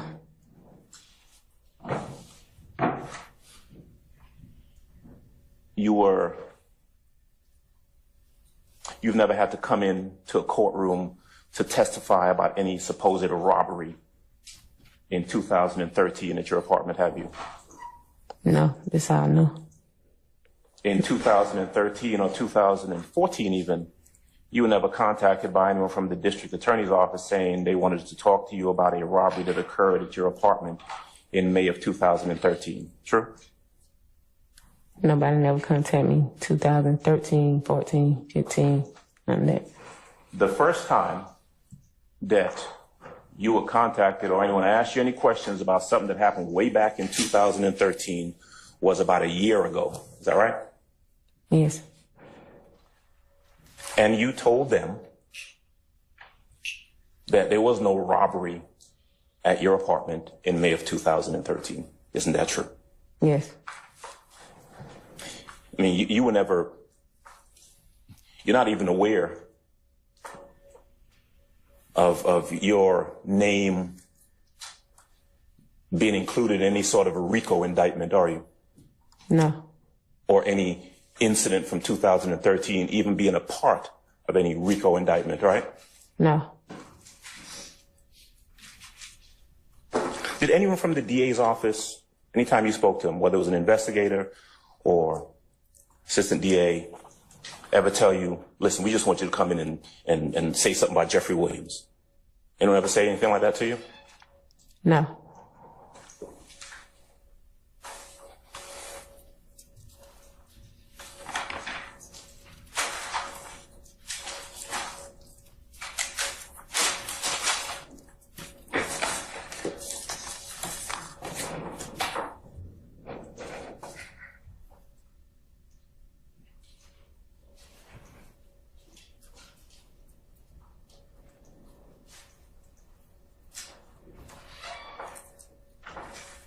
Shout out to Shot Diggy. Have you for the ever exclusive? Do you know what the nature of the relationship is between between Jeffrey Williams and Micah Anderson, All-Out Player? Yeah, they did music together. Okay. They've been to the studio together, is that right? Yes. Okay. Have you ever, and this happened, I mean, I'm talking back in 2013, right? They did music together back then. Probably before that. You were aware that they have been friends or had a relationship since before 2013 and after 2013, right? Yes. And certainly,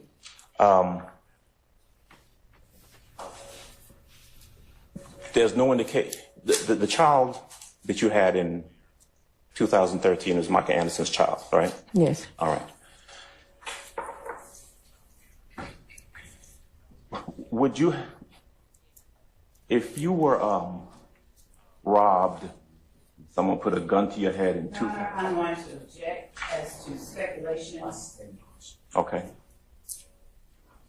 Was there ever any time in 2013 where you said to Micah Anderson, Jeffrey Williams and two other guys came to my apartment and one of them put a gun to my head?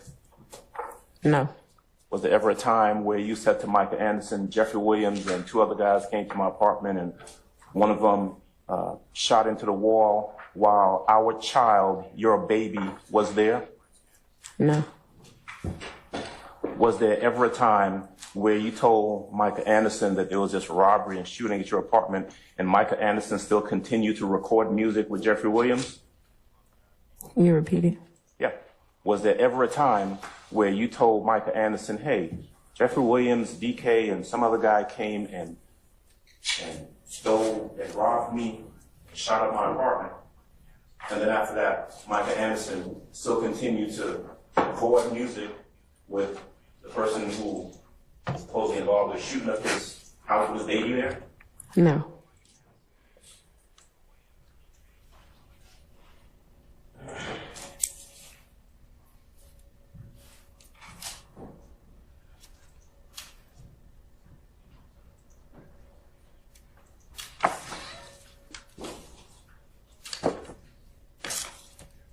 Were you ever, did you ever have occasion to go to the studio when Mr. Anderson, Ola Player, and Mr. Williams were there recording music? Yeah, I've been before. Okay, so you've been there with them together, right? Yes. Would that have been before May of 2013 or after?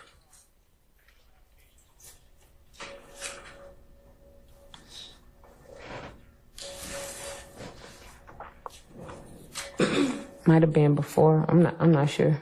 Okay. But certainly you would tell this court, or you tell this jury, that after May of 2013, you and Ola Player still continue to have a relationship with Jeffrey Williams, right? After May, I had got arrested. So, yeah. But I ain't had like no problems in there with him. Like, we ain't had no problems. You were arrested in Clayton County in June, right? Mm-hmm. Then you actually went into custody, went to prison in, was it 2015? Yes. And you were in there for how long? I think like 2 years, 6 months. Okay. Now, you are still on probation for the Fulton County case, right? What up, Black No. Butterfly? No. I see Is you. that done? Yes. Okay. Are you on probation in the Clayton County case? No, I'm done with that too. You've got another case that you're on probation for, though, right? A misdemeanor suspended license? Objection, Your Honor, as to improper impeachment and improper introduction of character regarding what Mr. Adams just asked. Goes to interest and bias. No. When you met, okay, let's get to it. When you met and spoke with the DA's office investigating Mr. Hamilton, he was trying to get you to come to court, true? Yes. You told him that you couldn't come to court because you had a probation case in Clayton County, right? Yes. And so Mr. Hamilton knew that you had a pending case or a probation case in another jurisdiction based on what you told him, right? Yes.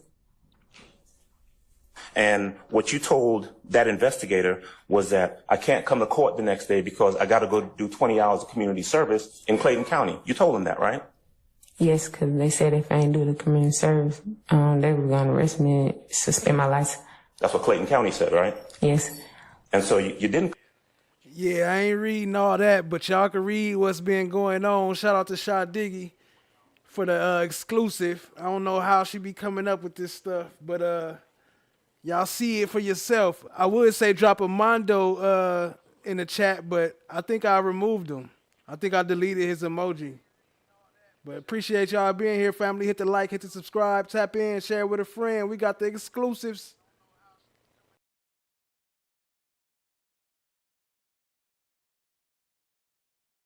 Come to court because you have to go do the community service. On a date, please. Okay. On Tuesday of this week, let me see, the 26th, all right? The 26th of March, 2024, all right? You didn't come to court in the morning because you had to go and do the 20 hours community service in Clayton County, true?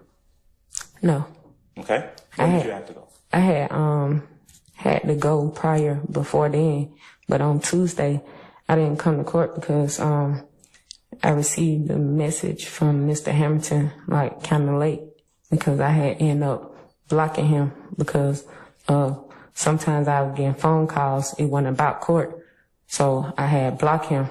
But on Tuesday I ended up responding to him later because he told me that he had relation with the judge and he was going to get a warrant out on me and get me arrested. And I told him I would come in, but they ended up coming pick me up, like surround my house, move my cameras and stuff like that, and had my 11-year-old outside for like an hour and a half by himself because he didn't know I was at because it's only me and my kid. But you got locked up? Yeah. After your conversation with Mr. Hamilton of the DA's office? Yeah. Those texts, were you speaking with Mr. Hamilton and members of the DA's office by way of text messages? Sometimes text, sometimes phone call. Okay. You still have the phone that you shared those messages with the DA's office. Those messages still in that phone? Yes. Who has that phone? Mr. Hamilton took my phones and my ID.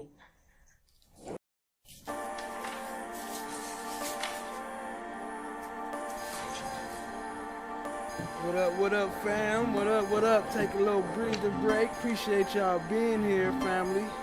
Hit the like, hit the subscribe, tap in, share with a friend. Have a moment, Judge. Brandy, yes, that is because the other side of it, they have beach homes and Shah Diggy says, FFS, if Mondo, removed. If Mondo get the suitcase, don't unzip it.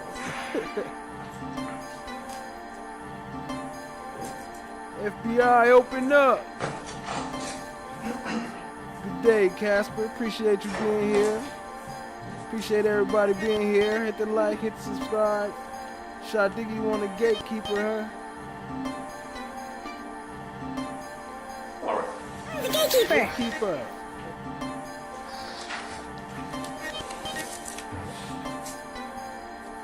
Appreciate y'all, family. Let's keep it going. I thank you. That's all I have. Thank you. Jennifer Stewart. I'll wait and listen.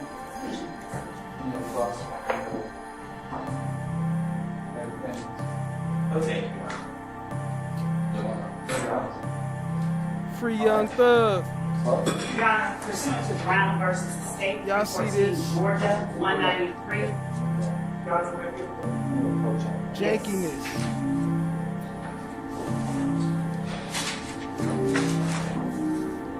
Y'all see what's going on? Lovezilla.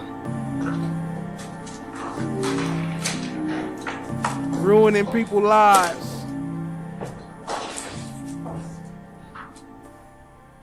Just have to take a moment to, you know, clear our minds real quick now. Let's get back into it, family. You testified on cross-examination with Mr. Adams that the reason you did not appear in court Tuesday, March 26th, was that you were afraid of Lieutenant Hamilton? Yes, I had blocked him. Did you send to anyone in the district attorney's office a communication stating that you did not go to court because you were in the hospital? Yes, I sent that to Mr. Hamilton. And did you send a communication to anyone in the district attorney's office stating you did not care what the judge said, no one could make you testify, and did you give specific, explicit instructions as to what to tell the judge to do? Objection, compound question. No. I will rule the objection. Did you tell anyone in the district attorney's office that the judge could kiss your ass? No. I told Mr. Hamilton to have the judge to call me. And you see how she could just sit here and lie? She didn't even say that stuff. They're going to pull up the text later, and she just sitting here lying without no repercussions, no remorse. So I could tell him how being harassed. That's exactly what I said. Your Honor, permission to treat the... I told Mr. Hamilton to have the judge to call me so I could tell him how being harassed. That's exactly what I said. Your Honor, permission to treat the witness pursuant to Brown. I'll allow it. Thank you.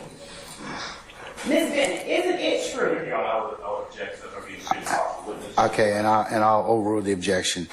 My bad, I forgot to speak her voice right here. I got to do it manually. I think I did it on the wrong one. I'm sorry? I'd also like to see these messages that she's referencing that this attorney has those in possession. That's a different issue, but I'll rule the objection at this point in time. We can take that up a little later. Ms. Bennet, isn't it true that when you met with me the first time, I was with Chief Investigator Randolph when we were at the Wendy's on Northern Avenue? I don't know his name, but you were with somebody. Isn't it true we met you in an SUV and you pulled up with your 3 sons? With my 2 sons and my stepson. Isn't it true that you described the boys or the young men with you as your 3 sons? Yes.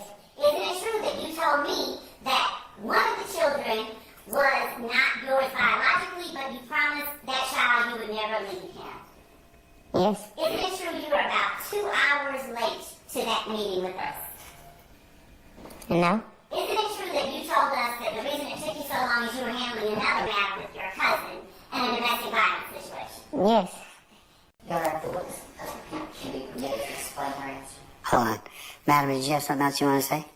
Yes. Go ahead, finish your I thought. just gonna ask her what my cousin, domestic violence got to do with this. Like, see what I mean? She be. You're being examined, so okay. you have to answer the question, okay? All right. Isn't it true, Ms. Bennett, that you indicated to us you did not want to speak with us about the 2013 incident?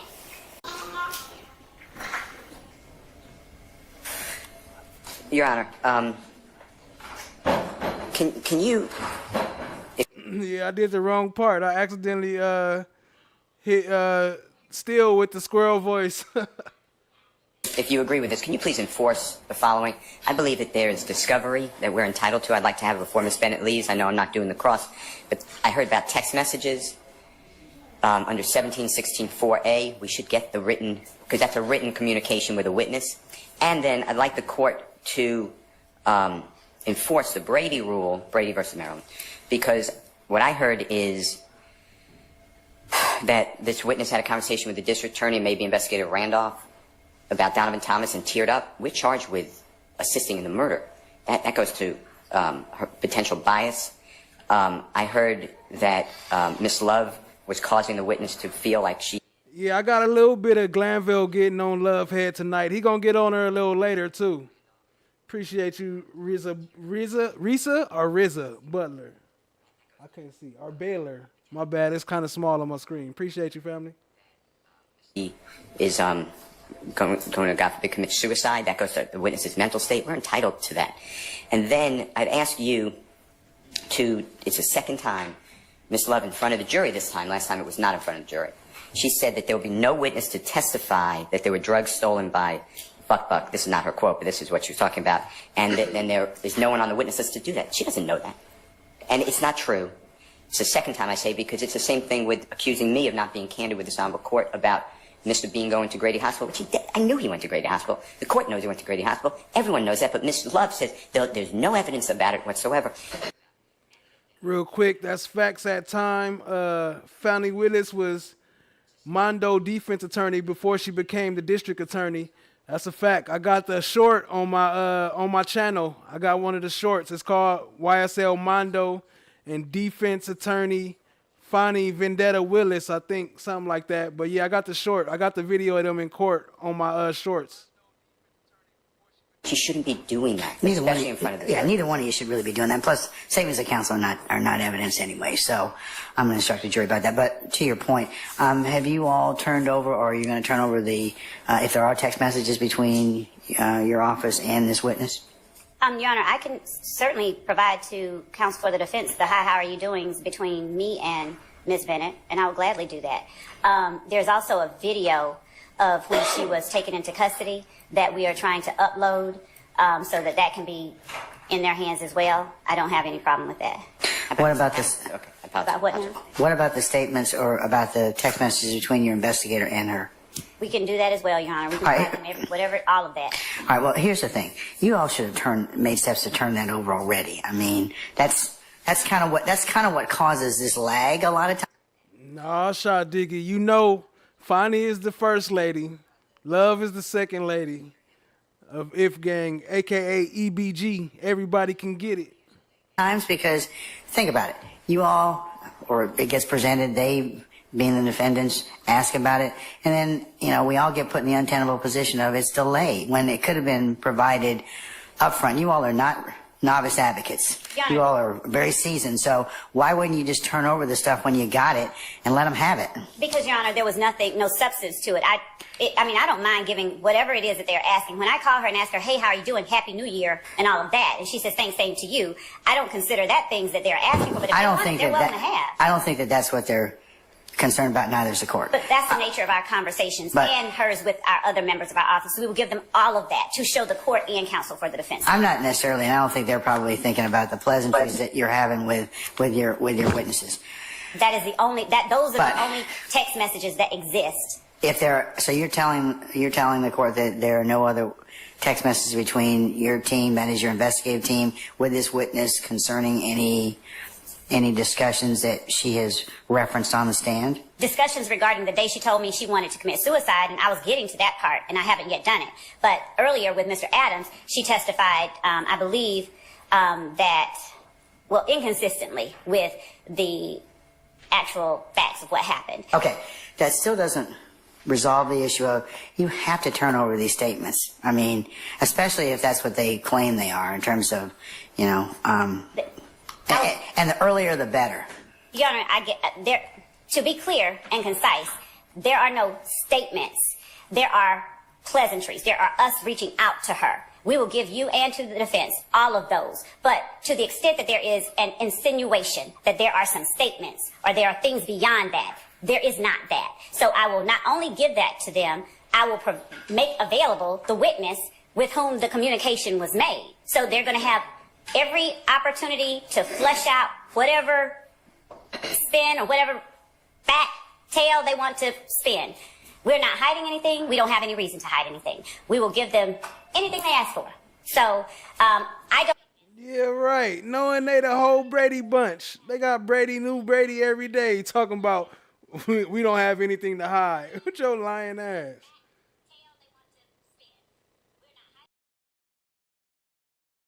Shut the fuck up. Don't have the luxury of not turning over things to the defense. I don't have it. So to the extent that they want something like that, I'll give it to them. I don't mind. All right. Like I said, if it comes up later, unfortunately, I'll be put in a position I'll deal with it. But, disclosure is probably the better course in everyone's circumstance. And I'd remind the defense as well, if you've got things that because you've opted in reciprocal silver, you need to turn those over timely and appropriately.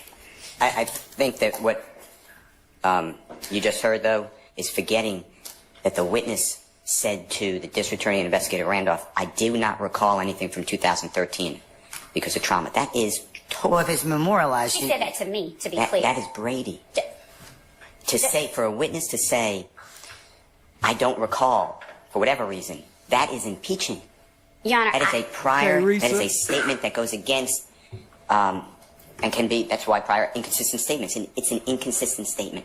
That was not turned over. The point I'm trying to make to you is what I said, and I don't accept the representation that was just made because these are examples of Brady. So I'd like all Brady to be enforced. That's all I'm at, and it's not that I want something or I requested, or these are the rules. Okay. And Your Honor, given that Mr. Adams is the examining attorney, I would ask that Mr. Adams be the one that's required to make these objections. But Your Honor, I will shut the fuck up. Point out to the court that prior to Ms. Bennet ever taking the stand, I made everyone aware that she was claiming that she blocked out a whole period of time. On direct, I asked her, did you say you blocked out? She has testified that she said things did not happen. She never... Please be seated. All right, thank you, Lieutenant Walker. All right, madam, you may resume. Thank you, Judge. Ms. Bennet, before we were allowed to recess for a break, the state put before you a picture, a photograph we've labeled as State's Exhibit 30 Alpha Alpha. You recognize the people in the photograph, don't you? Yeah, not all of them. You recognize yourself in that photograph, don't you? Mm-hmm. And that's a true and accurate representation of you in that photograph, isn't it? You asked me, is that me? Yes, I am. Okay, could you ask me that? Yes. All right. Your Honor, the state tender State's Exhibit 30 Alpha Alpha as evidence. Any objection to stage 30 Alpha Alpha? No objection to the exhibit, other than our previous objection in regards to the timing of disclosure. All right, I'll sustain. I'll overrule the objection, and it may be published as you see fit. Thank you.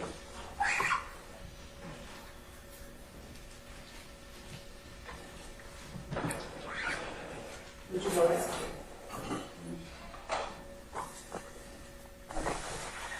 Ms. Bennet. Here's one of the first ones. After she done made all that claim that she was so worried about showing her face, and then here she goes and pulls up a picture that shows her face. This only the first one.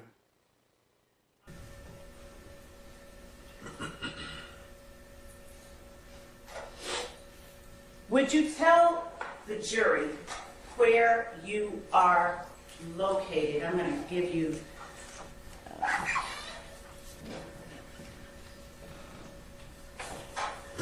as we put 30 Alpha Alpha on the screen.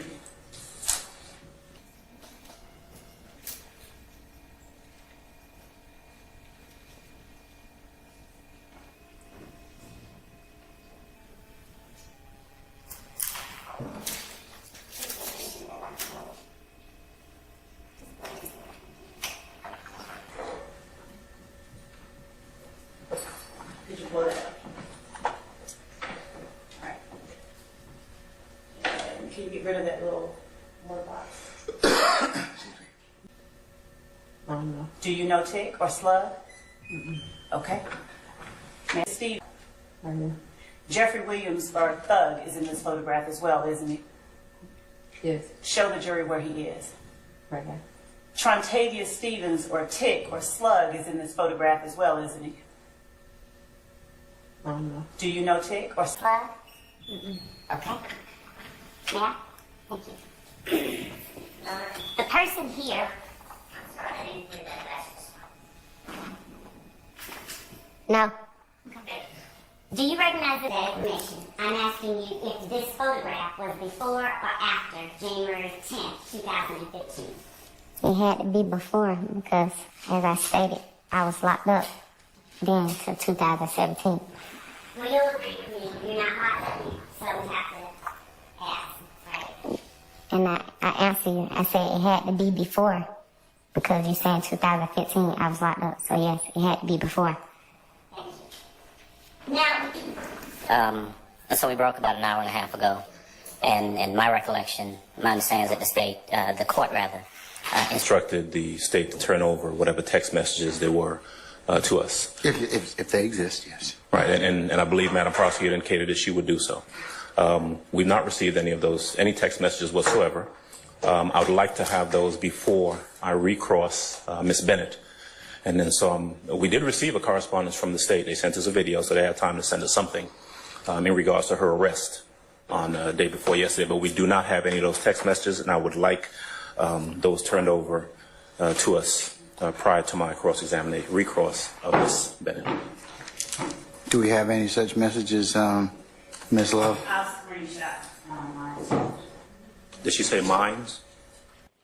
Did she say mine? She talking about I screenshot my phone and send y'all some pictures. Brady Bunch like a mother. I'll screenshot my phone and send y'all some screenshots. To counsel, and then ask that our people who communicate with her screenshot their stuff. When can we have this done by? Just my phone, so I'm charging it, and I'm going to turn it on now, so I can. Can't hear anything. She said she's turning her phone on right now. She said just a minute. Or worse than that. Yes. That's a good question. I'd also like to inquire of the state through the court as to whether, my understanding is that Ms. Bennett's phone itself was in the possession of the district attorney's office. And I'd like to inquire as to whether or not that phone has been returned to Ms. Bennet. Because if it has, we may in fact want to see that phone. But I think we got to answer that first question first. Your Honor, as Ms. Bennet was in custody under an arrest warrant, nothing has been given back to her. So, if Mr. Adams wants to see it, I can get whomever. You have to speak up. If he wants to see it, what? I'm sorry? If he wants to see it, it's not been taken as any kind of evidence. It's been taken because she was taken into custody. So if she's okay with us giving it to him, we have no problem with that. So I think the answer to the question is they have the phone. And so... Who's they? They be in the district attorney's office. Am I correct? One of our lieutenants, one of our investigators, is in possession of the phone while she is in custody, yes. Okay, so that's a yes. That's a yes. Not they, one of them. Nigga, you in custody of it too. If you want to look at it, you can look at it too. Yeah, that's they. That's all of y'all, the state. Okay, so... Well, she's entitled to her phone back. I don't want to speak for her, but Your Honor, I would... she's still in custody. She has not been released from custody. Yeah, she's still subject to the court's order at this point in time, so... I just changed the location of where she is at this point in time. She hasn't satisfied her. At this point in time, so. At this point in time.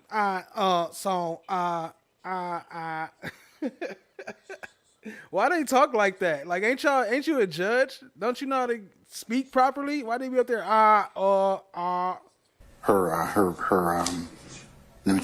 material witness warrant. Okay. All right. Well, we will at least at this point await the text messages from all parties. Yes, sir. The DA's office that's being sent to us. All right. Does the court have any objection to us requesting of Ms. Bennet, once she is released from custody, whether we can have her phone? I'm not gonna answer that question. for a lot of different reasons. Your Honor, may we request of the court an instruction for any communication between Mr. Defendant Williams' counsel and Ms. Bennet, since they have opted into reciprocal discovery? Well, I think both of you still, I mean, even though and also since the rule's been invoked, you all both have the ability to talk to her consistent with that. And I believe that admonition. Mr. Steele refused to answer whether there were any recordings or any communication. He said that he would only do it with you ex parte in chambers. So given the extent to which we are attempting to provide what they... Yeah, time, I believe that too. That's why That's why Nut be using that everybody can get it quote. That's her anybody can get it quote. That's ABG, EBG.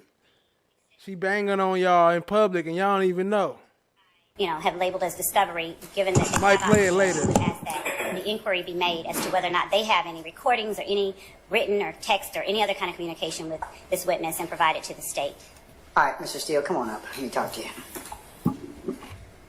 I'm coming up, but before I do it, can I ask you something on the side? In response, if you don't mind. As the court has already ruled, as the statute is clear, what Ms. Love is doing is trying to get into attorney-client work product, attorney-client privilege information. I'm not saying whether there is anything, but what I'm telling you is it's only when, and I've said it before, and you know it, when you call that witness in your case in chief. So Ms. Love continuously asks me for things that I've done on this case, who have I interviewed. I'm not answering her questions. It would be a bar violation. Your Honor, if I may respond, I don't know why it is that Mr. Steele posits such things to the court that it would be attorney-client privilege if he... Before we get into all that, I think that, and I ruled this already, Ms. Love, it isn't his case in chief yet. So if he decides to do that, then he has a duty and obligation under Title 17 to turn that over. But I think at this point in time, it's a little premature. Well, Your Honor, the reason that I'm saying that is that the witness is on the stand. This whole process is a search for the truth. It is patently not in the interest of justice for Mr. Steele to be able to have interviews, conversations with people who are now on the stand. It's not as if they may be called or may not be called. And then hold back communications. We don't know what she said. We don't know if he said anything.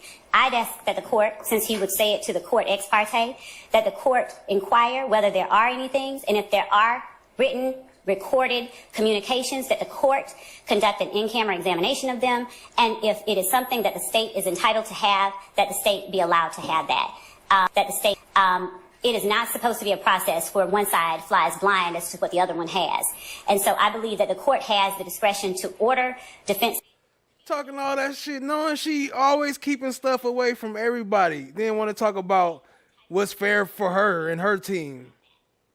Counsel to turn over if there are recorded interviews with, if there are things that implicate or deal with the witness who's currently on the stand, that the state be allowed to have that.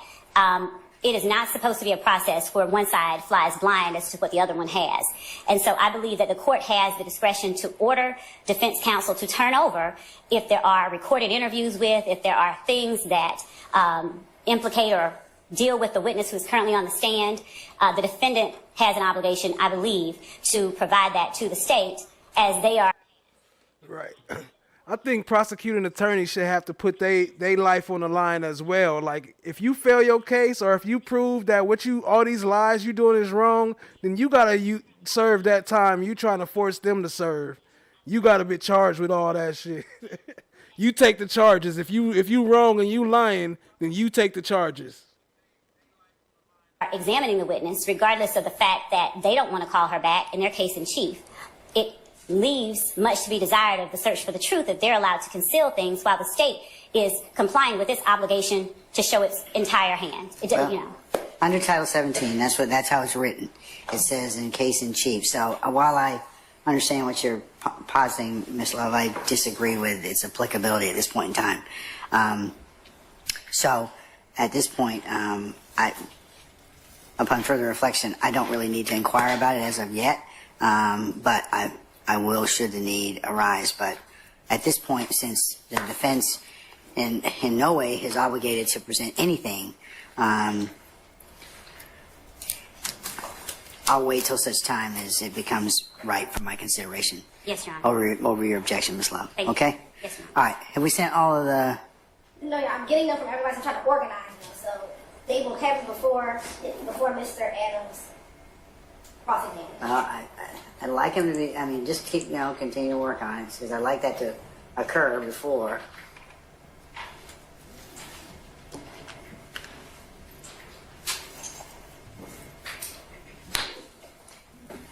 And I hate to be that guy, but this is kind of where we are at this point in time. You're supposed to call our jury back at 1:15. You all could have probably at least cut down some of this time by turning this up over this morning. So I just use this as a point of illustration and as to my sometime frustration about promising the jury that we're going to start at a particular time and unless not being ready at that point to do so. So I ask you all to respectfully and politely kind of just think about that. Yes, Your Honor.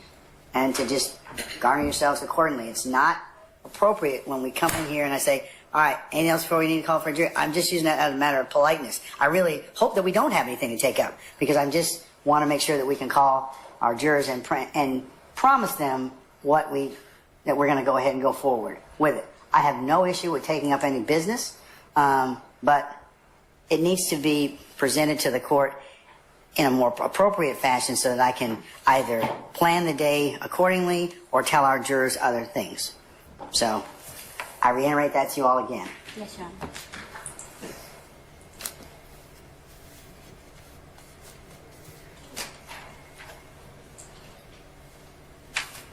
What up, Republic Tea Room? I see you. Appreciate you joining, family. Y'all hit the like, hit the subscribe, tap in, share with a friend.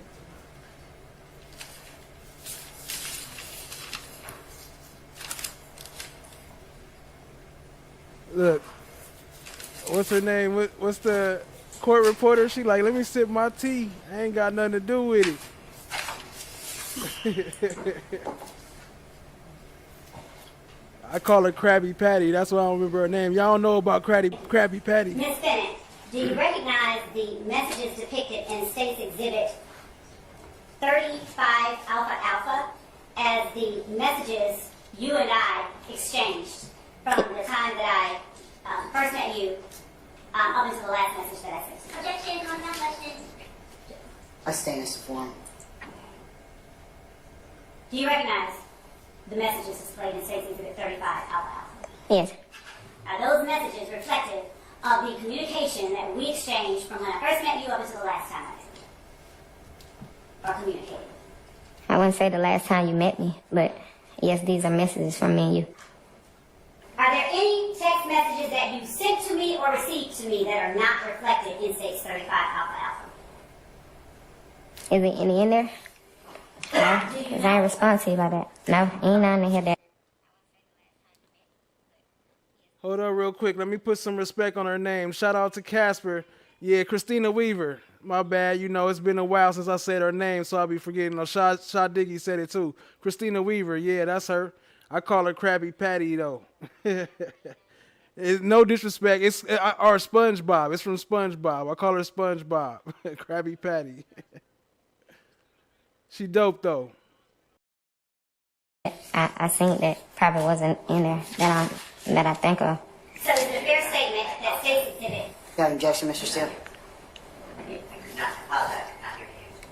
Oh. Your Honor, would the court like for the witness to repeat it or for the Madam Court Reporter to repeat what the response was? I can tell you what I got. She said I didn't respond to you like that. No, nothing I said that was probably... Could you repeat your answer, Ms. Bennet? I said I don't see anything that I sent to you that probably is not in here. And so, is it fair to say that State's Exhibit 35 Alpha Alpha contains all of the text message communications between you and me? I think so. So, Ms. Bennet, let's start with the very last page of State's Exhibit 35 Alpha Alpha without reading anything out loud. What up, could you tell Republic the jury, Tea Room? Whether or not the first time I met you was November 25th, 2023. Your Honor, I'm going to object this time. She can't read from the document. It's not an evidence. It's not legal evidence this one. I'm not asking her to read from it. I asked her to tell the jury whether the first time I met her was November 25th, 2023. Unless her memory is being refreshed, then take up the document now. Yes, Your Honor. She shouldn't have it in front of her. Ms. Bennet, do you recall that the first day you and I met was November 25th, 2023? I'm not sure if we met the day you sent me that text or did we meet after, because if it's the day you remember that text, it's dated and it said the 26th, not the 25th. Pointing that out. Will showing you this exhibit refresh your memory as to the first day that you met me? That should be the day I met you. You text me and we met up at the Wendy's. Let me ask you this, for the record, because it has to be clear. Will showing you States 35 Alpha Alpha refresh your memory about when we first met? I wouldn't say it would because you saying two different dates. What I'm saying is not evidence. I'm asking a question. That's all. Oh, okay, yeah. Okay. Would you take a look at State's Exhibit 35 Alpha Alpha, the very last page? Do not read anything out loud.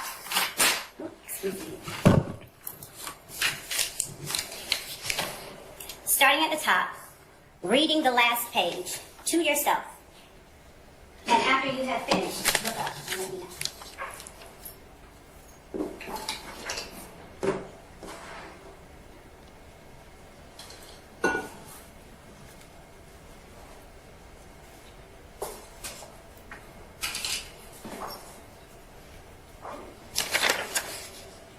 Is your memory refreshed about the first time that we met? Yes. And was that November 25th, 2023? No, we met this day.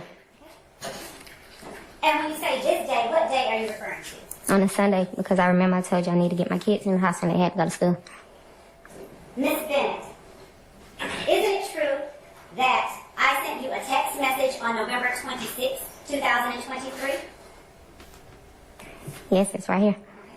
And isn't it true that that text message reads as follows? Hey, Miss Bennett, this is Adrian Love. I'm going to object again. She's reading from a document that's not in evidence at this point. Your Honor, I'm asking a question of the witness. She is reading the document. Your Honor. I'm going to sustain the objection unless you lay some foundation down. Miss Bennett, isn't it true that I sent you a message telling you that it was nice meeting you yesterday? Objection, Your Honor. Same thing. Overrule.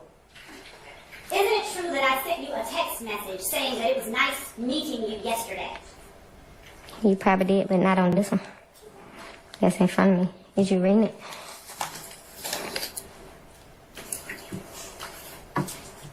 And thank you for pointing it out. Would you please look at Man, live everybody.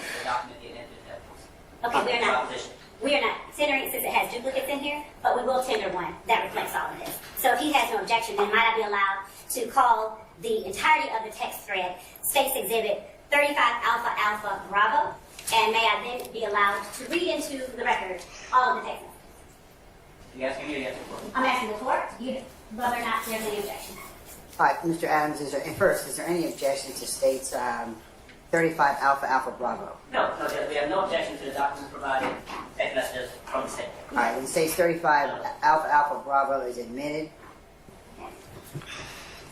Ms. Bennett, What up, isn't it true Frazier? that on November 26th, Ms. Bennett, isn't it true that on November 26th at 12:05 p.m., that being Sunday, I sent to you a message that said as follows. Hey, Miss Bennett, this is Adrian Love. I just left you a very long and winding message that you don't need to listen to all the way through. It was just me letting you know that I called. Please give me a ring when you get a free moment. I look forward to talking with you, and thank you for talking with me yesterday. You are an inspiration and were actually a blessing to speak with. Do you remember getting that message from me? I don't see that on here.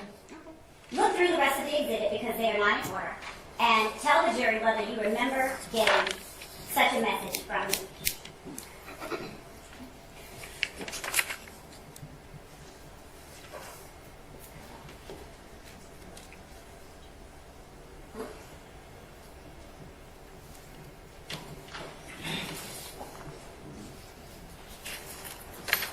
I see what you're saying on a different page. That's fine. I'm just asking you if you remember getting that message from me.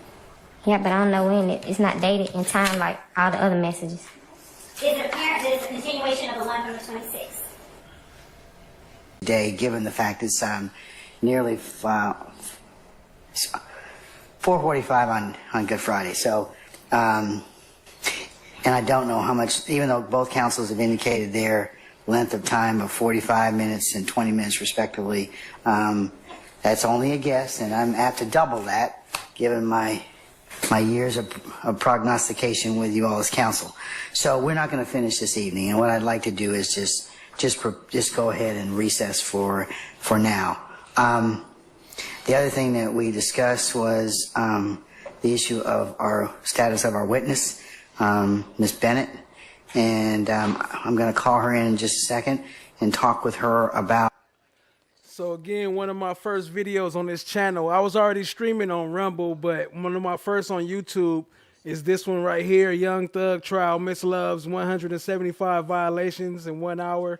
And that goes through this whole conversation that her and Miss Bennet had. Not the whole thing, but it shows a lot of how much she was violating right then. So y'all go back and check that out. Appreciate y'all being here again, family. Make sure you hit the like, hit the subscribe, tap in, share with a friend. Let's go.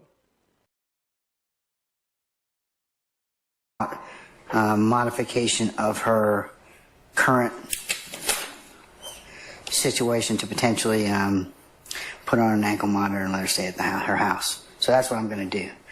Ms. Love or Mr. Adams, anything to add or delete, or did I correctly summarize what our bench conversations are? Your Honor, that was, in sum, that was the substance of what we discussed at the bench. Additionally, I just wanted to reiterate that I don't believe that, and I'll of course leave it in the court's discretion, I don't believe it's necessary to restrict her movements to and from her house. It's just that we need to be able to know where she is, in the court, I believe, should instruct her that she has to be back here, so that if she doesn't show up, we can readily find her.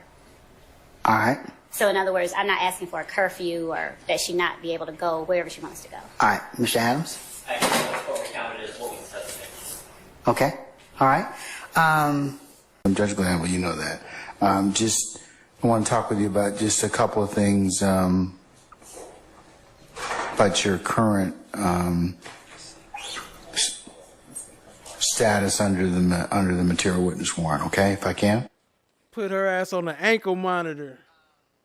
All right. If you can answer yes or no for the purpose of the record, that'd be great. Okay, so we are going to probably not finish with your testimony today. And given the fact that the lateness of the hour, it's Good Friday, I'd like to go ahead and release everybody. What you probably don't know is that we have next week is an administrative week pretty much, so our jurors will not be here. The first day that they'll be back is the 8th, Monday the 8th of April. So what I'd like to do is I'd like to have a discussion with you about coming back to court on the 8th of April. Yes. Okay? All right. Are you working right now or anything such as that? Or No. okay. What up, Republic Tea Room?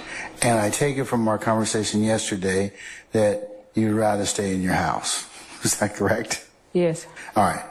If I were to authorize you to stay in your house with an ankle monitor for the next week until you complete your testimony, would you be sufficient with that? Yes. Okay. You can go wherever you want. No restrictions. Just please, please, please, you got to appear back for 9 o'clock on Monday, April the 8th. I never had a problem with appearing. All right. Well, here's the thing. Usually like I told you, most material witness warrants, you have to satisfy, when you testify, when you complete your testimony that's required of the person that subpoenaed you, that satisfies the conditions. But since you're not done, this is just This is what I call making a deal with the devil right here. a least restrictive manner so that you don't have to spend time in the jail. Okay? Okay. All right. Okay. Any questions of me about this? No, sir. All right. We're going to get you hooked up with the ankle monitor, and we will see you on what day? On the 8th. At what time? At 9 o'clock. Yes, ma'am. All right. I'm gonna at the earliest opportunity for the court to consider. Facts. FFS said no restrictions, just an ankle monitor. What the fuck? Right, because no restriction. They just want to know everywhere you at so they can come get you from wherever you at if you don't show up. And she's a witness, though. I believe that from listening to the conversation between the prosecutor and Ms. Bennet, the prosecutor has interjected her personal knowledge and of facts of this case and has become an unsworn witness. And that's a big problem. And that's what it's called, unsworn witness problem, because the lawyer is making factual assertions without being sworn And when the lawyer is a prosecutor, that error goes to the heart of fundamental fairness and due process of law, and thus is a constitutional issue. And Mr. Williams and the others cannot receive a fair trial, because what has really happened, Your Honor, and this, I'll give you the cases, what really happened is now the jury has to determine, is Ms. Bennet truthful or is Ms. Prosecutor truthful? And that's not the way it's supposed to be. A lawyer shall not assert personal knowledge of facts in issue except when testifying as a witness. Generally, the law prohibits a lawyer from acting as an advocate at trial where the lawyer is also becoming a witness. There is no doubt that assertions of fact from counsel as to the content of prior conversations with a witness have the effect of making a witness of the lawyer and allowing his or her credibility to be substituted for that of the witness. This practice is in. And so remember, this is before the ex parte, so she was already making herself a witness by saying, isn't it true? I told you. Isn't it true? You told me in my text and your text. Now you're a witness because your text message is evidence. So you should be able to be questioned about those messages. Right? Proper. And Your Honor, in Turner TUR NER versus Louisiana, that's 379 US 466. It's at 472 through 473. It's 1965 US Supreme Court. In a constitutional sense, trial by jury in a criminal case is necessarily implies at the very least that the evidence developed against the accused shall come from the witness stand in a public forum with full judicial protection. Not yet. With full judicial protection of the accused's right of confrontation and cross-examination by counsel. It's also a bar rule, and it's 3 Georgia Rule of Professional Conduct 3.7 comment 2, and as well as a Georgia Rule of Professional Responsibility and Conduct 8.4A1. A lawyer cannot do indirectly what it cannot do directly, meaning the lawyer can't take the witness stand and become the advocate, and that's exactly what happened now. There are private conversations that we have not heard about between Ms. Bennet and the prosecutor. I booted her out, y'all.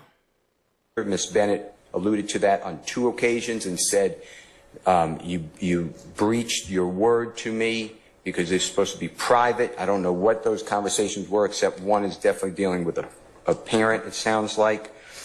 There were several series of questions by the prosecutor. Isn't it true you told me? And then a separate section was, isn't it true that I told you? And whatever it is. And here, the prosecutor at issue repeatedly and specifically referenced conversations between herself and Ms. Bennet in a vehicle and on a courthouse bench, with the prosecutor repeating the statements. The prosecutor relied upon her own unsworn repudiation or statement of what the witness's statements were, and we cannot confront her. In United States versus Locascio, L-O-C-A-S-C-I-O, and that's 6 F3rd 924 at 934, Your Honor. It's a Second Circuit 1993 case. Your Honor, this is the John Gotti case. The Second Circuit wrote that the unsworn witness problem arises when the attorney was a participant in events to be explained at trial, and therefore the attorney may convey firsthand knowledge of events without being sworn as a witness, and therefore not subject to cross-examination. That is not allowed. Mr.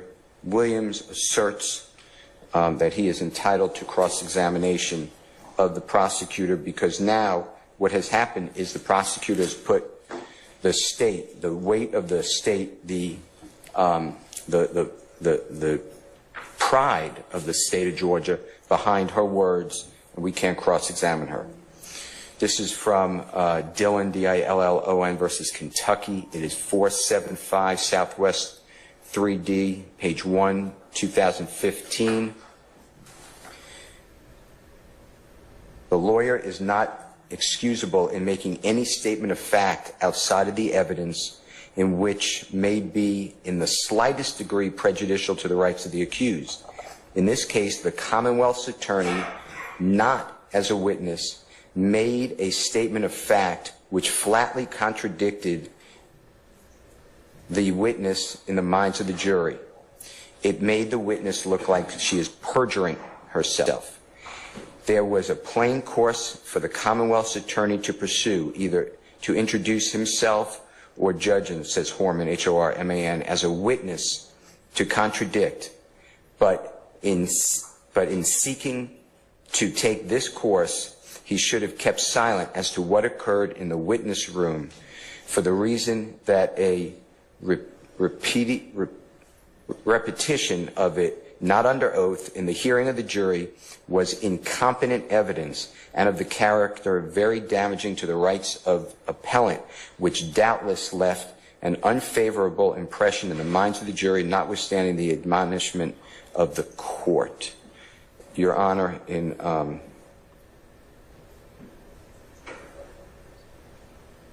Yeah, you know, that's Jack Glanville. He worked for me now. He dancing for subs. So y'all subscribe. Jack Glanville is dancing for subs.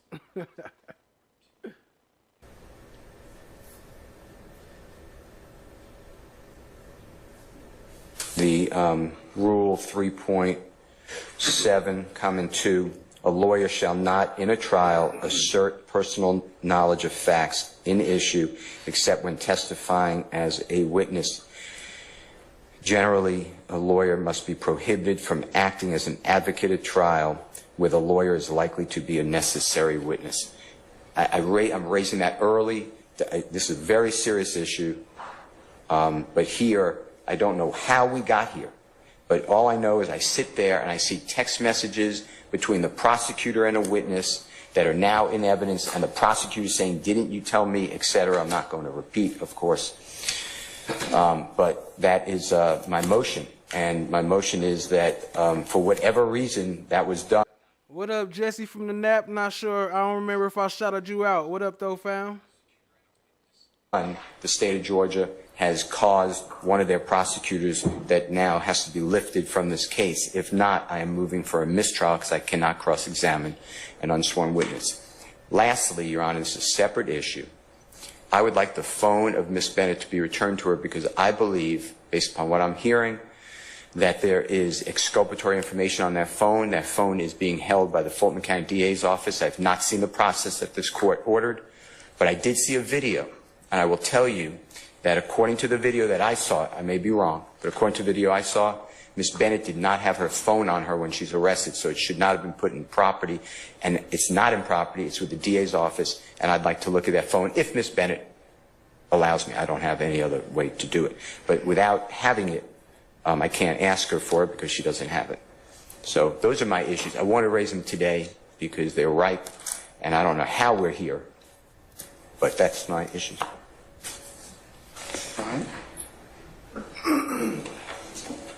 Your Honor, properly address this motion before this honorable court, either on next week. While the jury is in recess or at any other time that the court deems proper. Mr. Steele, can you reduce it to writing by Monday?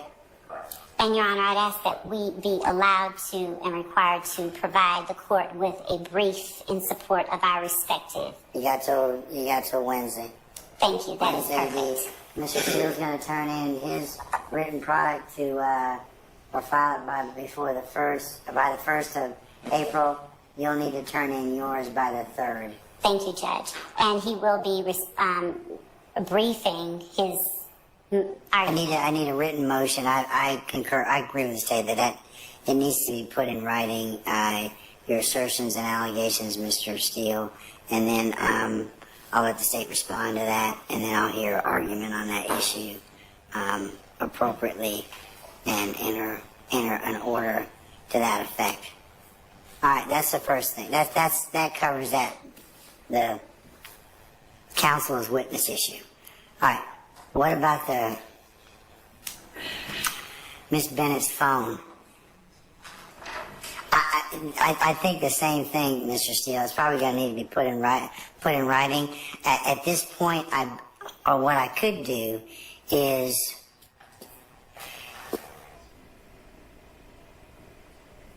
Look at him thinking about it. Watch how long he won't think about it, though. Look at this guy.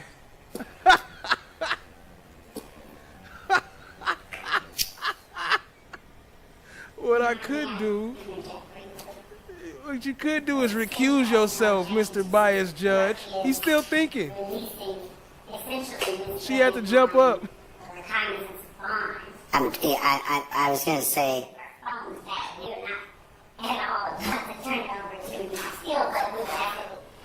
Well, what I would do is, because the search of one's phone requires a warrant, and you're not, so she can have her phone back, and if she wants to let anybody look, I mean, if the state wants to use the process authorized by law for, to do that, that's your course. I think then, but the defense, the only thing they can do is just ask Ms. Bennett if we can take a look at in her phone, what's in her phone. That's her call. So,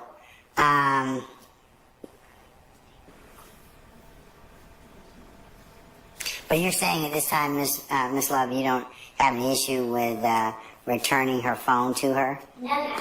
Okay. Released from custody, no. All right, then that can occur, and Mr. Steele and others, you can ask her if she's willing to turn over any of the whatever is relevant to your inquiry.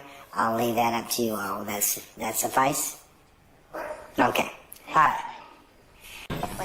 That shit got big and Tupac killed no fuck, nigga. Pussy out here, some bitch ass. Hey, gang, you bring pussy out here, you gonna see me? I'll make your fucking man. Alright, so that's still well too? That is still well too. Okay. Alright, what's that called? Did you speak with your Is attorney? that just a social media post? It was social media post on Baller Report. I believe we can call it, what date? It doesn't. Check Sharp out. Sharp over there. What color is that? I ain't saw him, and it's something like that. To my knowledge, it doesn't have an exact Oh, yeah, and let me move the comments so y'all can see Judge Suge Knight. date. Glanville. In the discovery, I don't believe it had a On date. or about? Do you have an on or about date? I don't. I mean, I could speculate, but just by how old my client looks, but I believe it's probably from 2015, but I don't know that for an absolute fact. Alright, so it's a social media post? It is. Okay, alright. So I'll consider Stillwell's 1 and 2 for purposes of motion. Okay. Thank you, Your Honor. All right, so obviously I'm Objection to the admission of both of these videos, and I think the analysis Shit, my bad. Why y'all didn't remind me the voices to change the voice back? is similar for both. First, I think we need to ask what the state's theory of admission is. And the first question that you asked Attorney Steele about his issue, I think is important to ask in this case. What is the direct nexus? What nexus is there to any allegations in this indictment, any crimes? Regarding the video Smile It Off, I will concede it is listed as an overt act, 95, okay? And I'll get back to that. My stance is just because the state pleads something as an overt act does. And it's even worse because she making a claim. Yo, shout out to Loa Ducky, saying having an issue handling over her phone, sir, with absolutely no respect. Yo, it's even worse that the person that took her phone, that has her phone, is the one that she claiming is actually assaulting her. So how do they have her phone? And this is the one that you making complaints about. But y'all, and so And then another thing is that the text messages is part of this whole conversation. So ain't no telling what y'all over there deleting or changing or whatever. You know what I'm saying? It's crazy. Doesn't make it automatically admissible. If I had a client who said something in a confession that was deemed inadmissible for Miranda violations by the court, and the state decided to put in their indictment as an overt act, it wouldn't overrule the gatekeeping function of the court to keep it out. So, that is listed as an overt act, but it has no ties and no nexus to any substantive offenses. Essentially, in that rap video or in that verse, I believe that you can see my client. Now, I know the state has pointed out in previous pleadings, he is allegedly wearing a YSL necklace, and he's allegedly wearing red. What does he say?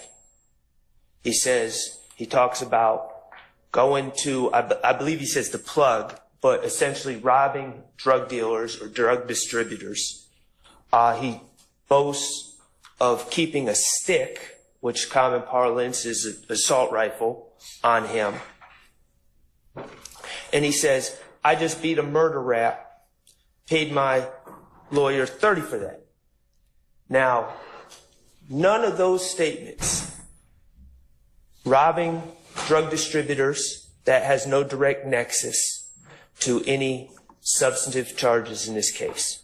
Keeping a stick has no direct reference to any charges in this case. I just beat a murder rap, pay my lawyer $30 for that. Now, I think it's fair to say that that is most likely a reference to being wrongfully arrested back in 2015 for the murder of Donovan Thomas. He was arrested in October of 2015. He stayed in jail for a long time as his co-defendants' cases had their preliminary hearings, were dismissed. Eventually, the state dismissed cases against all three other individuals that were charged in that case, along with Mr. Stillwell. Mr. Stillwell was granted bond. And as artists do in their expression in hip hop, it may have been a certain level of fictionalization, because we know, in fact, it was not dismissed. He was, in fact, on bond. But that is not in any way an admission of guilt. That is just a statement that I was wrongfully arrested in the past. I paid my lawyer for that. I have no idea how much he paid the lawyer. It wasn't me at the time. But, you know, that's just an expression of artistic freedom, and also, but even if it is based in some facts from his past, it's not an admission to anything. It's completely irrelevant. It's just saying I've been arrested and I beat the case. And it becomes harmful with the next line where he says, me and my slime's above the law. It becomes the idea of bragging, of boasting. That's where the prejudice comes in. To the jurors, oh, you think you're above the law because you're rapping about being wrongfully arrested. Now you're free. And now we get to judge you for that. It's very prejudicial. So we have trying to rob them, drug dealers, keeping a stick, and I'm above the law. Okay? And I may refer to co-counsel for some of these details, but the Smile It Off video, let's call that what? Was that Stillwell 1? Yes. I think we kind of already covered that with the, pay my lawyer $30 to beat the murder rap, me and my slime's above the law. I mean, that's him talking. Like, there's no question about him being the person that said that. And more than that, you look at being offered for any other reason other than identity, and are you talking about identity for what reason? Well, for involvement in the criminal street gang, or identity in terms of the homicide? Well, it could be for all those, but I'm asking you because Mr. Shard has said, "Oh, it's not really relevant," but you know he won't. kind of concede that. But so tell us, or tell the court why it is that, or address those three issues. One of them is he's robbing drug dealers, okay? I mean, and he carries a stick. The last thing is I beat a murder rap for 30. I beat a murder rap, paid my lawyer 30, and then me and my slimes are above the law. Well, I mean, that's overt Act 95. And so if you look at the indictment, overt Act 95 literally says that statement is in furtherance of the conspiracy. And if we can't play a video of him saying those words, how else can the state prove that act? Okay, what about the robbing drug dealers and carrying a stick? Should I exclude that? No. Why not? Well, it provides evidence of the nature and existence of the organization. He said, should I exclude that? No. Why not? It's not. That's why I asked him. That's why I asked Mr. Sharp. Did the homicide occur as a result of robbing a drug dealer, or was it allegedly Mr. Stillwell carrying a stick, assault weapon? Well, there had to be some sort of weapon for this murder to have occurred. I don't have any specific nexus about why the sort of words before the words that are admissible are specific to this, but we do have an entire overt act built around it, and the things that are said in context, right before, right after, sort of the YSL associations, especially even in the Stillwell 2, where you have YSL for life, and you have blood love all the time. You have all these indicators of this is evidence of the organization. I get all that, but the specifics of robbing drug dealers and this defendant is purportedly carrying a stick. What relevant? I mean, that could potentially. Though, I want to parse out those three statements. I'll take I don't have any. Unlike Mr. Sharp, the court doesn't have any. I disagree with him about the murder, about the statement about the murder rap. Okay, but I do think that you're going to need to address the issue of the robbing drug dealers and carrying a stick, unless you're going to, like I said, lay more foundation in regards to that. Unless you're going to, like I said, lay more foundation in regards to that.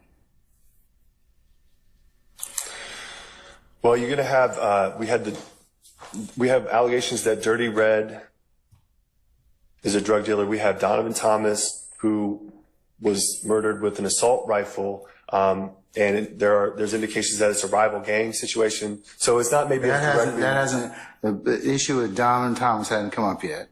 At least I don't think so. The evidence hasn't been presented. But Dirty Red was just covered just a little while ago. So flesh that out for me in terms of robbing drug dealers or Dirty Red. Well, they're talking about the stuff they do. I mean, talking about the way they do it. Okay, hold on now. Y'all know who you talking about, right? Now, remember, I was telling y'all about Dirty Red, and I said I believe he was a drug dealer. I didn't say that he went to jail for that, because I'm not sure about that, but it sounded like he did. But they talking about Dirty Red. Remember, I was showing y'all about Dirty Red, the one that DK robbed when he was with Bean. It's a party admission. Out for me. The issue with Donovan Thomas hasn't come up yet. At least I don't think so. The evidence hasn't been presented. But Dirty Red was just covered just a little while ago. So flesh that out for me in terms of robbing drug dealers or Dirty Red. Well, they're talking about the stuff they do. I mean, talking about the way they do it. It's a party admission, Your Honor. These are parties making statements about the things that they do. It's highly probative. I mean, this is not somebody else saying something and it gets slapped on here. And there's, and they're not like in that Gamry case where you have. Facts, that shot Diggy. Yeah, he passed away in jail. He, I guess hung himself or something. I don't know. But, yeah, he did pass away. R.I.P. A video where the defendant wasn't even present in the video. You have them. These are party admissions. Like what a defendant says, unless there's some specific statutory rule excluding it, like Miranda or something like that. These are extremely probative statements, and to just say, oh, the jury's going to be inflamed, we have to shield them from these facts, these things, these statements, these words that the defendants uttered for really, I don't know, no reason at all. To me, it just kind of strains credulity. And I'm just making sure that, under, Gamory, that, G-A-M-O-R-Y, that, you got a video there that was minimally probative. I'm just asking you, as a proponent offering this particular evidence, if it's going to go to more, or if what you're going to present will potentially be more probative than, it has to be more probative than prejudicial, not minimally probative. That's correct. Okay. And I take the court's point, which is that some of that stuff in Stillwell 1 is maybe more, at this point, obviously probative and direct than some of the other stuff, which may be at this point apparently more diffuse. But again, we have... That's why I'm telling you at this point in time, I mean, all of it's subject to foundation, but, certainly it's something that I'm watching. I'm watching for the other stuff I've already admitted, but, or at least conditionally. And I think Mr. Shard is just raising this as part of his issue under what's been presented so far and under Baker. Sure. And then I guess I'll just leave with one other piece of grain of sand here, which is the witness that we're kind of in the middle of, Ms. A.B. The state's theory is, of course, that, she was robbed, she was dealing drugs, I mean, I can think of a lot of different things that the lyrics could apply to. I wanted to play this too because somebody asked, was all the prosecution black? I'm like, no, it's 2 white people right there. There's more. I'm sure there's more. There's all races, I'm sure, part of the public defender's office. They're not just black people. There's no, with regard to those particular lyrics, I'm not able to pin down exactly one part of the case that applies to, but to say, well, that's what you have to. I mean, that's kind of what Baker and the other cases kind of tell me, is I just can't admit this for shucks and giggles. I'm being over dramatic, but you have to admit it for tying to some specific or linkage from some particular nexus. Well, so that's why I'm telling you that, that's why it's important. I'll just default, Your Honor, back without wasting any more time. I'll default to the idea that it's an admission of a party concerning the nature of the enterprise. Okay. And how things work. All right. I wasn't paying attention earlier. Did y'all see Love all up in his ear trying to talk to him while he was talking? Then she got tired of trying to talk to him because he wasn't listening and just started writing down notes. So that's all his notes that he reading her notes. And with that, I guess, unless there are other questions, I'll conclude the presentation. No, I'm good. All right. Thank you, sir. Yes, sir. No, I'm good. All right. Thank you, sir. Yes, sir. All right, folks. I'm going to take probably about 10, 15 minutes. I need you to take comfort, and I would encourage y'all to do the same. And then I'll come back and let you know my thoughts, okay? All right, so we'll be in recess for about 15 minutes. Related to that particular case as well, the court is also considering Shannon Stillwell's motions, 1, to exclude irrelevant and prejudicial audio and video evidence, and then supplementing that, or in addition, motion in limine or motion to strike regarding song lyrics. To that extent, the court has admitted for the purpose of the motion Stillwell's 1 and 2, which are videos that he wished the court to consider excluding for those particular propositions, both in a motion to exclude and then, which was filed on Stillwell 3/25/24, and then motion in limine motion to strike filed on 4/1 of 2024.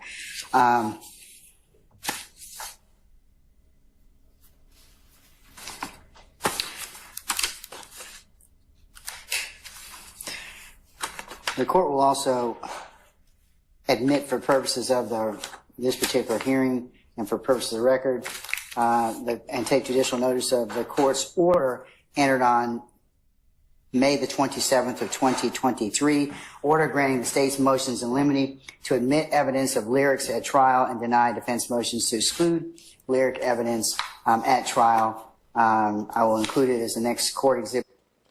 So this is when he approved the rap lyrics to get in there and denied the defense motion to dismiss. Even though it's already been dismissed in like places like California and stuff like that, but they want to use them rap lyrics against them. No more freedom of speech. And this is another question I have too. So when you rap something in the song, do that make it sworn testimony? So like everything you say in the song now is sworn testimony? So like when R. Kelly said, "I believe I can fly," age ain't nothing. Well, never mind. Maybe that was a bad example. Never mind. I digress. In order for purposes of this particular motion, a 43-page order. Chris, I've already sent you a copy of that. All right. So, and also, the courts considered the state's response to defendant Jeffrey Williams' March the 6th of 2024 supplement to motion in limine number 2 and motion to strike.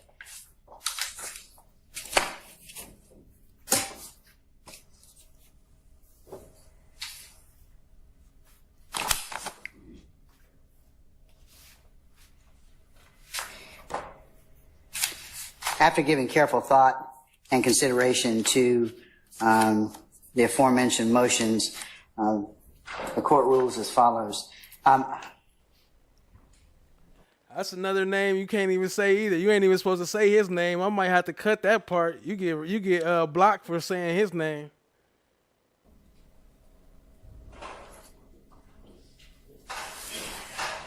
It is the court's opinion that the defense's reliance on Baker is in fact is also limiting and is fact specific, and in regards to the facts of this case at hand. In Baker, the enumeration of error was the trial court abused its discretion of 403. In particular, the court failed to do a 403 analysis, and much differently than this court's analysis, this court did a fairly exhaustive analysis as is contained in its order of 11/27/2023. 403. Way back on day 52, they was making 403 Given complaints. the facts that are distinguishable, and the court, since the court in fact did an exhaustive 403 analysis, and also the independence of basis of its admissibility, I believe that the court is still the opinion that Baker, although good law, does not apply at this point in time to the facts and circumstances of the matters involving Mr. Williams as well as Mr. Stillwell. The court's also considered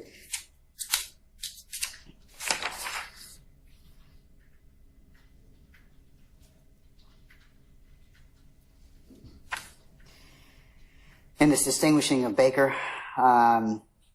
In Baker, the Georgia Supreme Court explicitly stated the lyrics have no bearing in our conclusion that the rap music video is improperly admitted.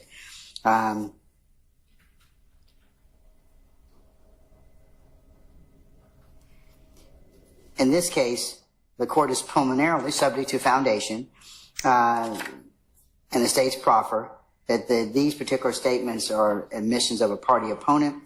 What up, Steph JK?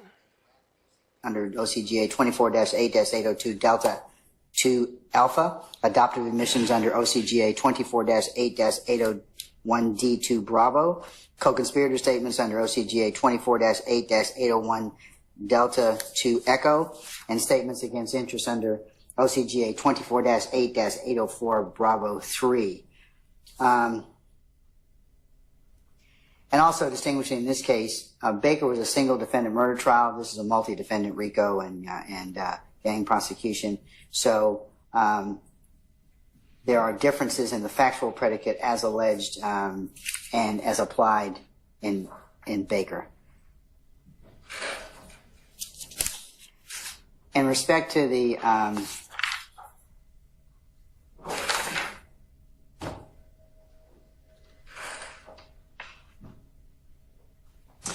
respect to the propensity argument argued by in particular Mr.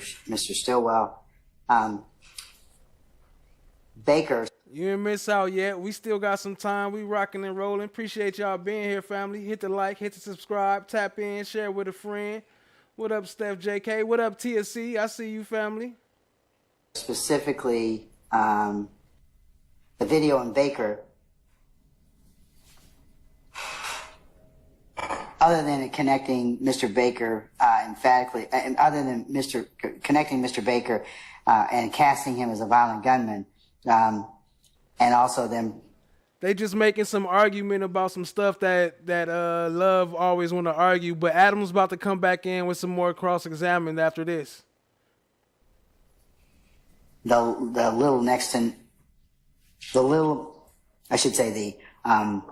nexus that was. And matter of fact, they spent the whole 2 days on this stuff. I had to chop and edit a whole 2 days down into this piece in between, but they gonna get back to the cross-examination. Appreciate y'all being here, family. Much weaker than in this particular case at hand, and in contrast to the lyrics as in this case, which the court has preliminarily found to constitute direct evidence of the crimes charged, subject to a foundation that must be laid, and in this particular case. What up, Buffy Nicole? I see you, family. And appreciate you. I am of the agreement that the provenance or meaning of the lyrics is a matter of weight, not admissibility. But that is after the court has done a fairly exhaustive 403 analysis in my earlier order filed on the 27th of November of 2023. So for the above reasons, one more thing.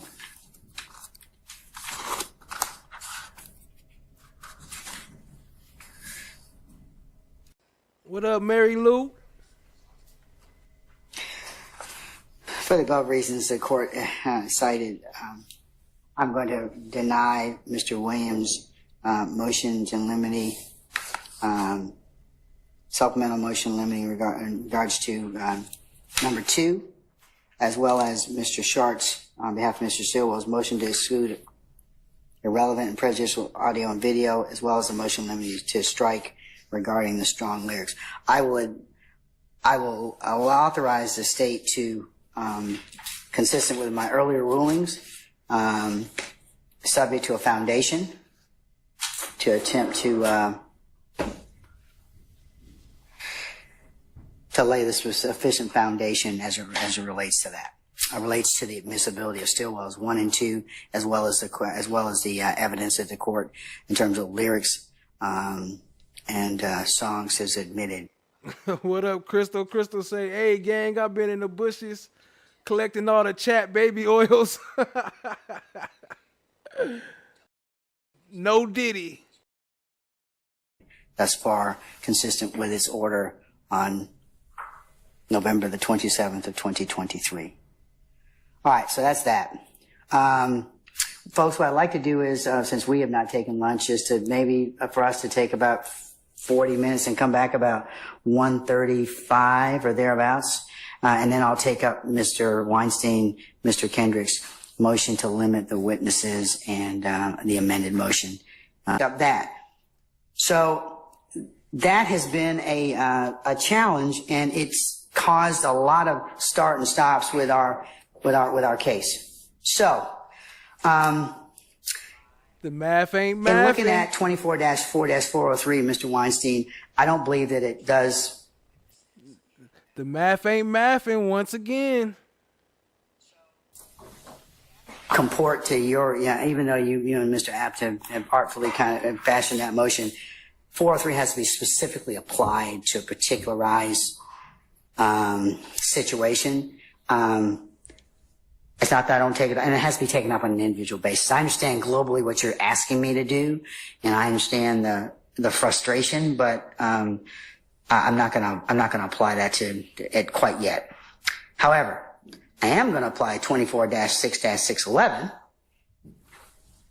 because that gives me broad authority exercise reasonable control of the presentation of witnesses and evidence to avoid needless consumption of time and other things. So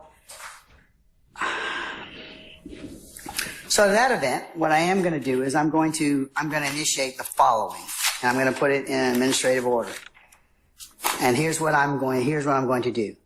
On Mondays, Thursdays, and Fridays, we're going to start at 8:45 and reclaim a little bit of time. So if you need to take up anything, we'll go ahead and take it up before a jury gets here. That's number one. Shout out to Steph JK. Yo, I cut off the bots. There's 5 things I'm going to implement. 2 is going to be the exclusion of any evidence, documents, or pictures that aren't timely disclosed. So, defense, if you argue that they haven't been timely disclosed, it will be the state will have to tell me what date and did you disclose that particular evidence or discovery in the same or substantial format that it was given to the defense. So, because what I'm having is, the state changes it or expands it or just comes into possession of it. So if it hadn't been disclosed already, you tell me, for example, we gave that to the defense on April the 15th of 2023. And you can show me that it has been in fact filed that day, then we'll proceed. If not, I have remedies. The remedy, I'll exclude it. Or I'm going to excuse the jurors on the spot, and they're going to come back the next day, and we're going to work to resolve that. But I'm not going to have them sitting here every day. And then they're going to, of course, make certain judgments for themselves. I'm not going to say anything, but I told you that the biggest thing that jurors complain about is having us to sit back there. Also, if it's so notice. He doing this because of the prosecution coming in with late stuff and it's causing delays because the defense got to argue it. But out of all this 5 stuff that he named, he said we're going to make 5 changes. Don't none of it point to the prosecution and tell them to hurry up or give them no deadlines or nothing like that. So number 2 is I'm going to start excluding stuff that if it's changed from discovery, hasn't been disclosed in discovery, or I'm going to reserve the right to go ahead and exercise that remedy at that point in time.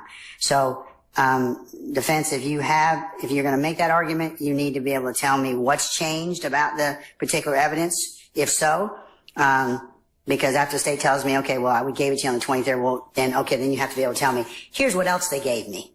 So I may just exclude that portion of it. So I'm going to start just excluding stuff in that respect because it's not timely. But whoever the proponent of the evidence or asked for the exclusion is going to have to tell me, well, when did you disclose it, and in what form did you disclose it? So because this is why I've told you all, get together earlier, talk to one another, and if you have problems, then certainly or issues I need to resolve, file a motion, let me know so I can go ahead and take it up. But I'm hearing about it a lot of times the first time when the jury sits in the box. And I can't do that. It's not fair to them, not fair to me as your trial judge to be able to rule on those kind of things. So related, number 3 is I'm going to... All right, Crystal, appreciate you, family. Start, if appropriate, and I do need to take up something that is of that import, I will go ahead and excuse our jurors. And just, we'll take whatever and we'll come back the next day. So that's 3. Number 4 is I have spoken with our sheriff. And consistent with the court, if necessary need be, we'll start having court on Saturday and Sunday. Yeah, well, that's my call. So if you don't want your Saturday and Sunday sucked up, I think we need to work a little harder in terms of being able to streamline, and that goes to both sides. If you don't want your Saturdays and Sundays sucked up. And look, I don't want to work that way too, because it's me and my staff and my team and the sheriff and his team and everything else. But we will do it. Because we're going to have to recap some days. I don't want to be in 2027 trying this case. Or as Mr. Steele said, I want to be here next Super Bowl trying this case. I'd like to have it. I'd be able to watch the Super Bowl without having to come back to try your case. I hope that your case is resolved by that time, whatever may happen. But I think that we can do a better job at presenting the evidence and streamlining whatever for the fact finder to be able to make a decision. So we're going to start gathering on Saturday and Sunday. And the last remedy, and I don't say this being otherwise mean and contrary and everything else. But I have, I have power of contempt. I don't want to use that. I don't. But it's come down. We've been in trial a long time. I think I've been very clear with everybody about my expectations, which serve you all and your ability as advocates in this case to try the best case you have. So that's why I said I wasn't going to kind of let you all start pointing fingers at each other, because I think there's enough blame to go around. But you all are going to have to, as I've said before, do better.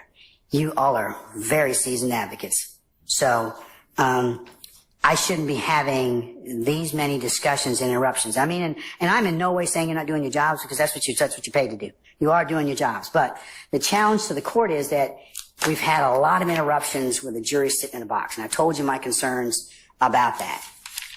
So that's where I'm going to draw a line. And I thought long and hard after these motions. I was thinking about this prior to Mr. Weinstein filing his motions and his supplemental motions, to limit the witnesses.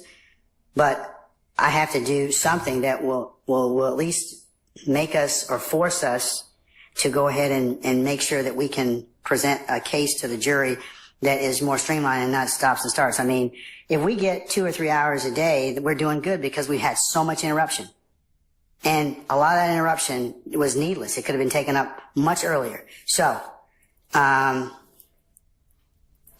where I am at this point in time. Now, back to my original ask, Ms. Love. How many more days do you think that you'll have? Your Honor, How many more days and witnesses do you think you'll have?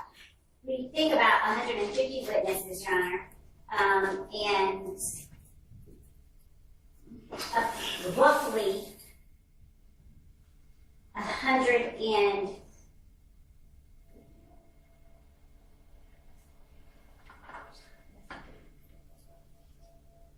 so roughly 120 days. That's 4 months? Yes. Have you all, now, She said 120 days. It's almost been 120 days since then already. She said 120 days and she'd be done with her case. And about 150 more witnesses. This was on day 52. is this 120 days of actual, like, We were 5 days a week or what? Right. We were trying to. This is what we were trying to achieve. This is what we were trying to achieve. That's what we were trying to achieve. Yes.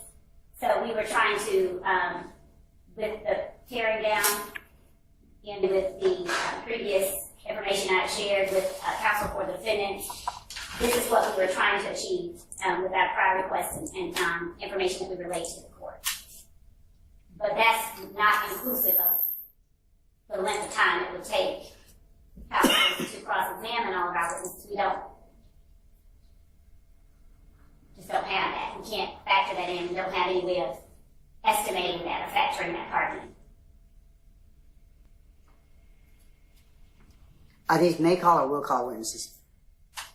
The witnesses you remaining witnesses are the definitely will call. There may be more. These are the ones that we have pared it down to, Judge. We are trying to make our best effort. We don't know if something will arise that will require that we pull in another witness that we provide the defense notice of, depending on Get some clarification. Sure, to the extent I I'm sure can the give. court understands, but I don't understand.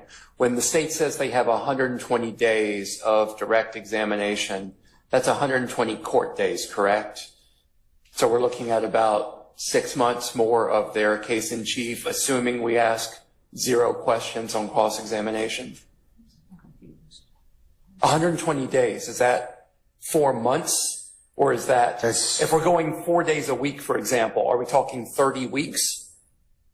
We're talking 120 days. 120 court days. 120 court days. Are you talking about 120 court days? Yes. 120 court, assuming no, and then we have to add in our cross-examination. So we're here with the state's case in chief through the Super Bowl. That's 6 months. Or more. Yeah. Okay. And Your Honor, that is That is it's not precise, and I can do more. It's as precise as I can get to. It's not precise. To the court at this moment, and Your Honor, I am. Okay. And Your Honor, that is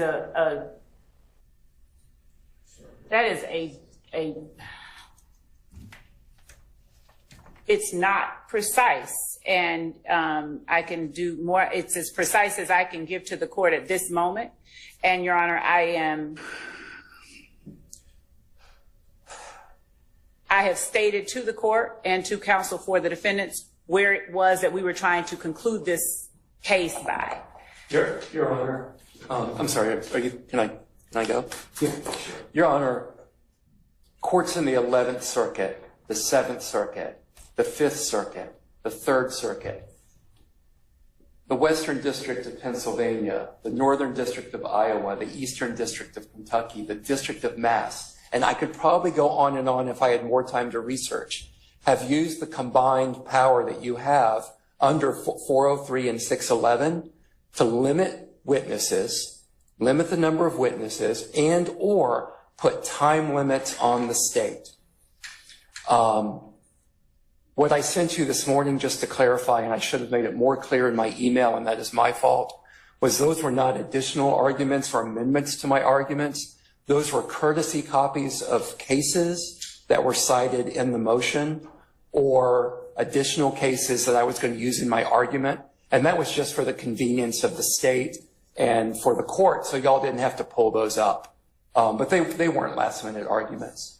But Your Honor, and I'll sit down after this because I do believe that you've already made up your mind.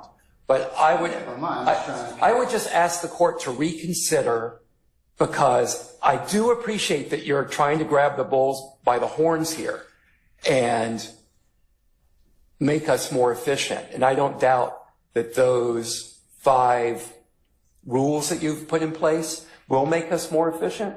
But we're still trying to be more efficient at something that is going to go on for years. This length of time doesn't include our cross, and it doesn't include our case in chief. So while the state says that I cannot ask for what I asked for under 403, fine.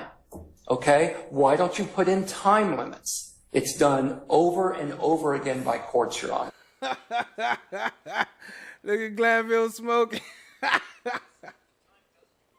Because right now, 150 witnesses, 120 court days just of direct examination. I mean, we're going to be making Super Bowl bets with each other in 2026, Your Honor. Do you have any Georgia case law that allows you to limit the length of witness, the time of witness testimony? Because ordinarily, it's a thorough and sifting examination. Exactly. So, no, I do not have Georgia case law, but U.S. Supreme Court case law under Getters says that you are not a mere moderator. That if truth and fairness are not to be sacrificed, the judge must exert substantial control over the proceedings. And don't misunderstand me. I understand that you have exerted control. But what I ask is that you listen to what some of these other courts have done. The Reeves case, okay, the Reeves case, Eastern District of Kentucky, it's not controlling.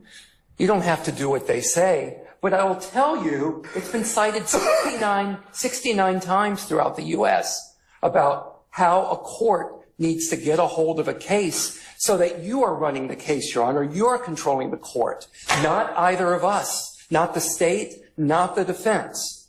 I mean, you read my briefs. You know what they say. I'm not going to repeat it. But if you leave it up to us, we're going to do everything that we can to put on as many. So now when he coughs, just know, or when he choke, it's because he's smoking. So you good now. It won't sound as bad. Many witnesses as we can to hammer home our case. And unless you put some kind of control, as we can see by another 150 witnesses coming out, unless you exert some type of limit, we are never going to get through this. Even working on the weekends, which I really would rather not do. Even working on the weekends, we're not going to get through this case, Your Honor. And Let me add something else, just briefly, and I know you don't want to hear argument, but I want to mention something that wasn't specifically in there. We are losing our jurors. We are losing our jurors. I look over there at them, and they are trying their best. They are trying their hardest. Often they are taking notes, but other times they have just tuned out. Tuned out. In a study from 1987, looking at long trials being more than 20 days, and short trials being less than 6 days, in long trials, 46% of the jurors found that evidence was difficult or very difficult as compared to jurors in short trials, 29% in short trials. 7%. Remember, that's the same thing Sylvia said, that the jurors was getting bored of being there. Of them in long trials said that the evidence and testimony was dull, or I'm sorry, very dull, as compared to 0% in short trials. And then, here's the thing I'm most concerned about, Your Honor. In long trials, 46% of jurors had their attention wander quite a bit or occasionally, versus 24% in short trials. We are way beyond a long trial. And these studies were done back in the 80s. And when social scientists have been looking at this, in 2004, under a certain measure of attention span done at UC Irvine, the average attention span that you could focus on something, an average person was 2.5 minutes. Now we're down to 47 seconds. So these jurors in the 80s who found that their attention wandered, they're not even close to not wandering anymore. I'm really afraid that what we're going to end up with is a situation where the jurors are making their decision not based on 2 or 3 years of evidence presentation, but on how well the advocates do in their closing arguments. All right, sir. Thank you for hearing me out on those additional You're very issues. welcome. You're very welcome. All right.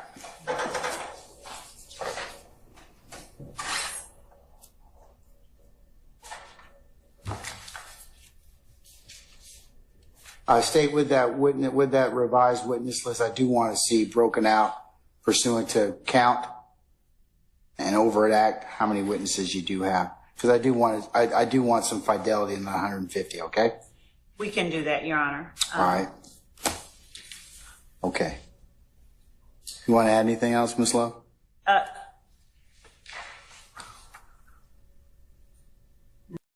Objections on it, because I can't have all the university documents I need, and then 2, what are the objections? A, do I have all the university documents I need? And then 2, what are the objections? A, do I have all the university documents I need? And then 2, what are the A, do I have all the university documents I need? And then 2, what are the objections on it? Because I can't ferret them out, and I don't think it's fair to the jury or anybody else for us to be sitting here while I do that. I'm not going to do it anymore. Did y'all catch that? He said A and 2. That's why I played it. He said A and 2, not 1 and 2, not A and B. He said A and 2. The remedy at this point in time, I think for any appellate, or I could exclude it, and abuse of discretion is my grading mark stick. So at this point in time, if you want to make sure that you get all your evidence, at least in the sense that it is looked at or ruled upon by this court, they need to make sure that they have all of it so they can go ahead and do that. Now, if you've turned it over and it's now this period of time and they haven't filed a motion, then I'm just gonna continue at this point in time. I mean, I'm just gonna overrule the objection. We're gonna go on. We're gonna go forward, because then they had the time, and you told it to them, you gave it to them. So I'm just telling you at this point in time. Or, like I said, I'm gonna suck up your weekends. If it's that important, then we'll come in on the weekends and we'll resolve it. And I've already checked with the sheriff, and we can do that, and that will not be a problem. So I'm not looking to do that, because that takes my weekend up and my time off, along with my staff and everybody else. But I have got to get this thing moving, and we've got to be smoother and better, as advocates in order to do that. So I know that many of you may be annoyed, but hey, do better. So, Ms. Love, when can you augment this list? Can you augment it by tomorrow? No, Your Honor. When can you do it by? You should have a handle on it. Every piece of evidence you probably have. We probably, do. The court is asking for something very specific, and so our resources, we would use them to give them to the court.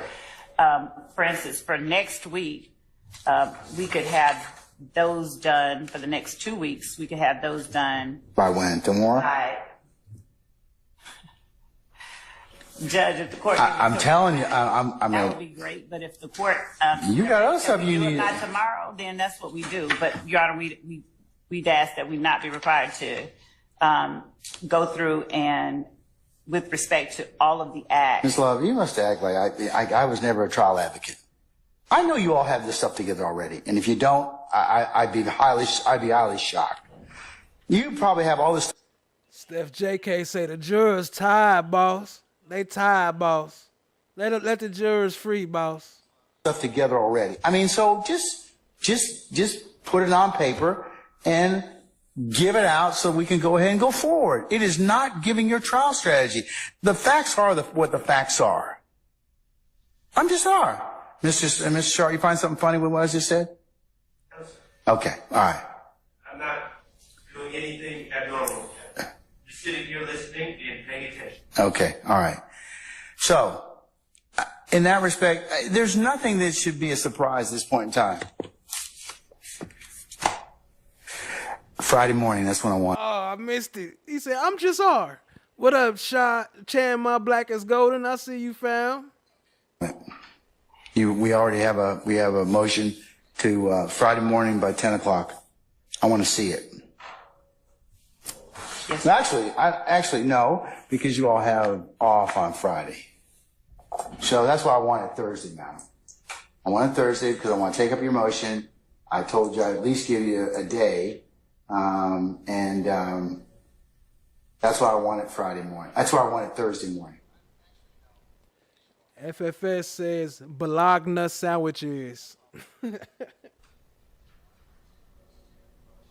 So I'm going to listen to your motion, the motion to disqualify, and I'm going to make sure the next 2 weeks of, that means all the witnesses you plan on calling by the 19th of April. I'm also requiring that all counsel, copy myself and Mr. Hold on, did y'all hear that? Did y'all hear what he just said? He requiring what by the 19th of April? Kearns witnesses. So I'm going to listen to your motion, the motion to disqualify, and I'm going to make sure the next 2 weeks of, that means all the witnesses you plan on calling by the 19th of April. I'm also requiring that all counsel, copy myself and Mr. Kearns, Ms. Weaver, and me on future correspondence going forward. Because I want to just see what is being sent to each other in turn to satisfy the court's opinion, Your Honor, but I just want to be clear regarding recordings. We, as I've stated, there are probably thousands of recordings. I'm pretty certain Your Honor does not wish to have us, and quite honestly, I don't want to do this, go through every recording and file particularized motions for every recording and discovery. But I'm not going to do it in front of a jury like we've been doing before. No, I understand. I'm not doing that anymore. I understand, but... Okay, so what is that incumbent upon you to do then? Well, I'm going to reiterate the fact I completely understand that you want to be forewarned about issues. I'm just going to reiterate reality that unless the plan is to have us go through thousands and thousands and write thousands and thousands of particularized motions, we do need the pared down, and I believe that's what the state's saying, but I'm just reiterating, we're going to need the pared down list ahead of time when they seek to introduce recordings so we can file in a timely manner those particularized motions for those recordings.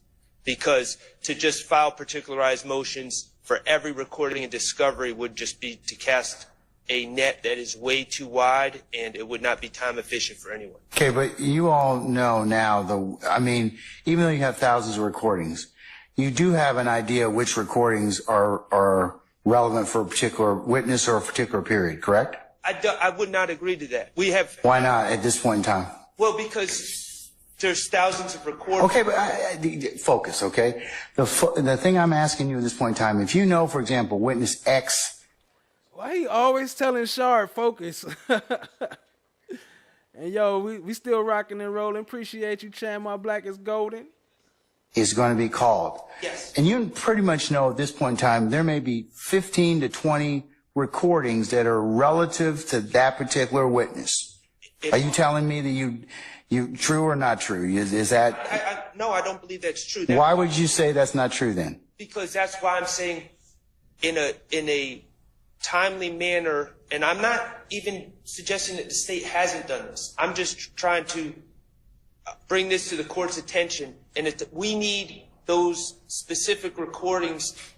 And why do this happen every episode? Every time we do a show, the state doing some bullshit. And every day on the trial, I guess that's why, huh? Because they do some bullshit every day.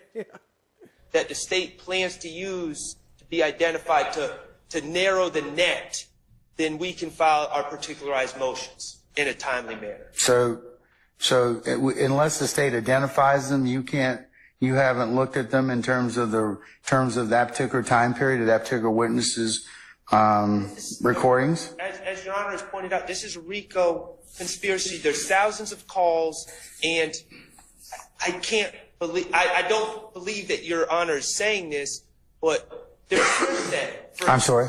There's hearsay. Uh-huh. There's inadmissible, there's third-party statements on every single jail call. And I'm certain that the expectation is not that we file motions on every single call in discovery. And Your Honor, I do not know what calls the state finds particularly relevant versus calls they don't. That they're putting on their case, and I cannot forecast their case. Yes, my client, for instance, Ms. Hilton sent me 5 calls in particular regarding my client's calls. And out of thousands, probably or hundreds. And I am fully aware of those calls. And I'm not going to dispute that I'm on notice of those calls. All I'm stressing to Your Honor for the smooth administration is to the extent the state has, that it continues, to the extent that they haven't, that it begins, identifying in advance what calls they anticipate using to at least narrow it down so we can focus on the meat of this case instead of calls that they never plan on using. All right, hold that thought. Yes. Here's the challenge, Ms. Love. Mr. Sharp brings up a good point. Say Ms. Hilton gives the 5 calls, but instead of 5 calls on the morning, it's 8 calls. And they haven't identified or listened to those other 3 calls. That's what I got to take up, and that's what usually causes the issue. We've not done that, Judge. And No, I'm gonna disagree because that's happened on a couple of occasions. But that's all I'm saying. Mr. Sharp, do you have anything else? So you want them to keep identifying the calls and 3 is evidence. First objection to State 53 counsels. First objection. Yo, happy early birthday to Steph JK. My next show probably will be Saturday. Appreciate you, family. We could probably make that happen. All right, so noted. Happy early birthday. State 53 will be admitted over objection and be published as you see. Yeah.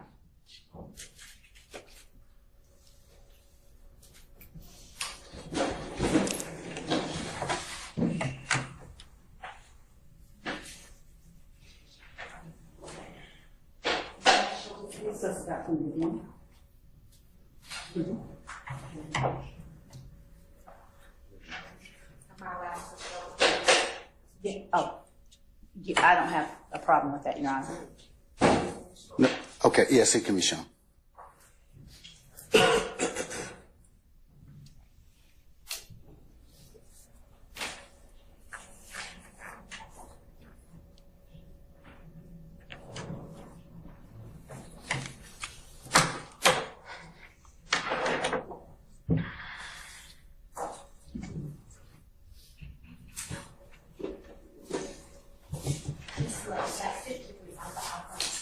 53 Alpha Alpha, my apologies.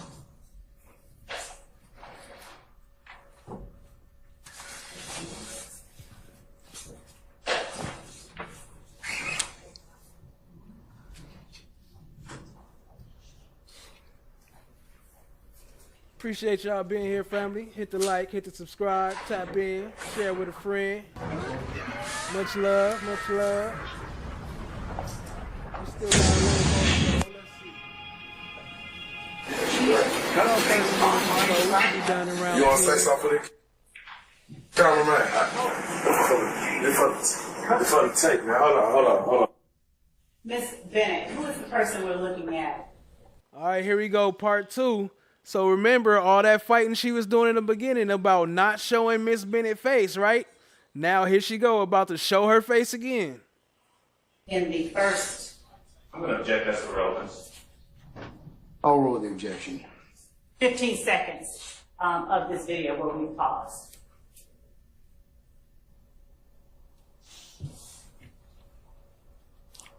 Jay. Jay, is he also called Bloody Jay? Yeah. All right. Would you fast forward to 7 minutes and approximately 30 seconds? Hey, who's Steph JK? You talking about him right here? You talking about Lil J? ABG Bloody J? That's what you talking about so fine? Seconds.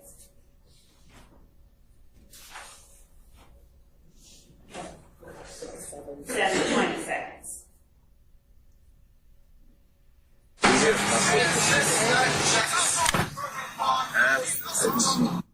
Miss Bennet, would you tell the jury who it is that we're looking See how they did her? Got her face right up there on the screen. at on the screen?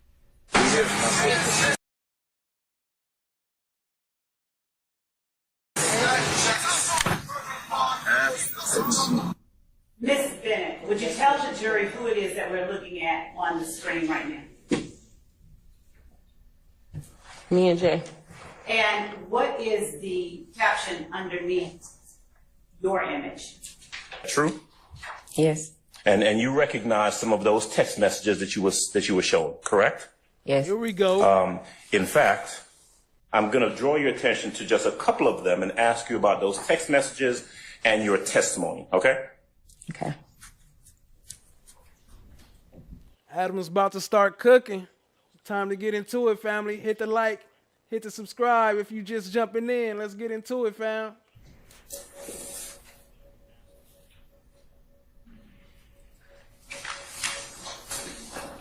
Okay, I'm going to start. Ms. Knight, if you'd be kind enough to put up what's been marked as State's Exhibit 35AAB, Alpha Alpha Bravo. I don't really have that. It's not on the PowerPoint, but you have it in your hand, so you can. All right, tell you what. May I approach the witness, Judge? You may, sir. All right, thank you. Messages that you were shown earlier, is that correct? Yes. All right. Would you agree that these are the text messages that purport to be between you and Madam Prosecutor, Ms. Love? Yes. Okay. And your attention was drawn earlier to one text message in particular, which was dated November 26th of 2023. You remember that? Yes. All right. That was the day when, back in November, a number of months ago, when Ms. Love contacted you and indicated that she wanted to talk to you about this 2013 supposed incident, right? Yes. All right. And you remember, of course, that throughout November, from November 26th to about the end of the year, there were a few text messages between you and Ms. Love. Yes. All right. You responded to a couple of them. Isn't that true? Yes.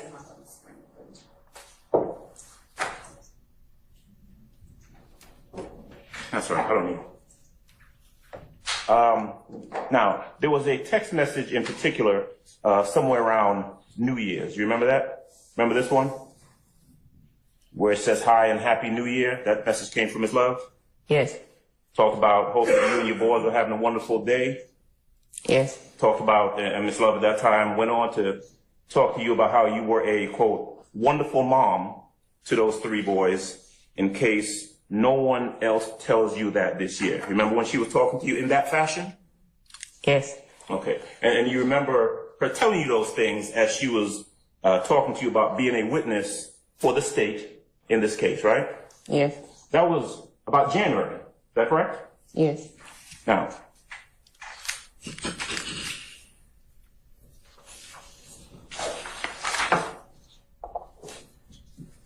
you remember that there was a text message right around the same time, around New Year's, where Miss Love talked to you about wanting to talk to you sometime this week and that she could come by to you. You remember that? Yes. All right.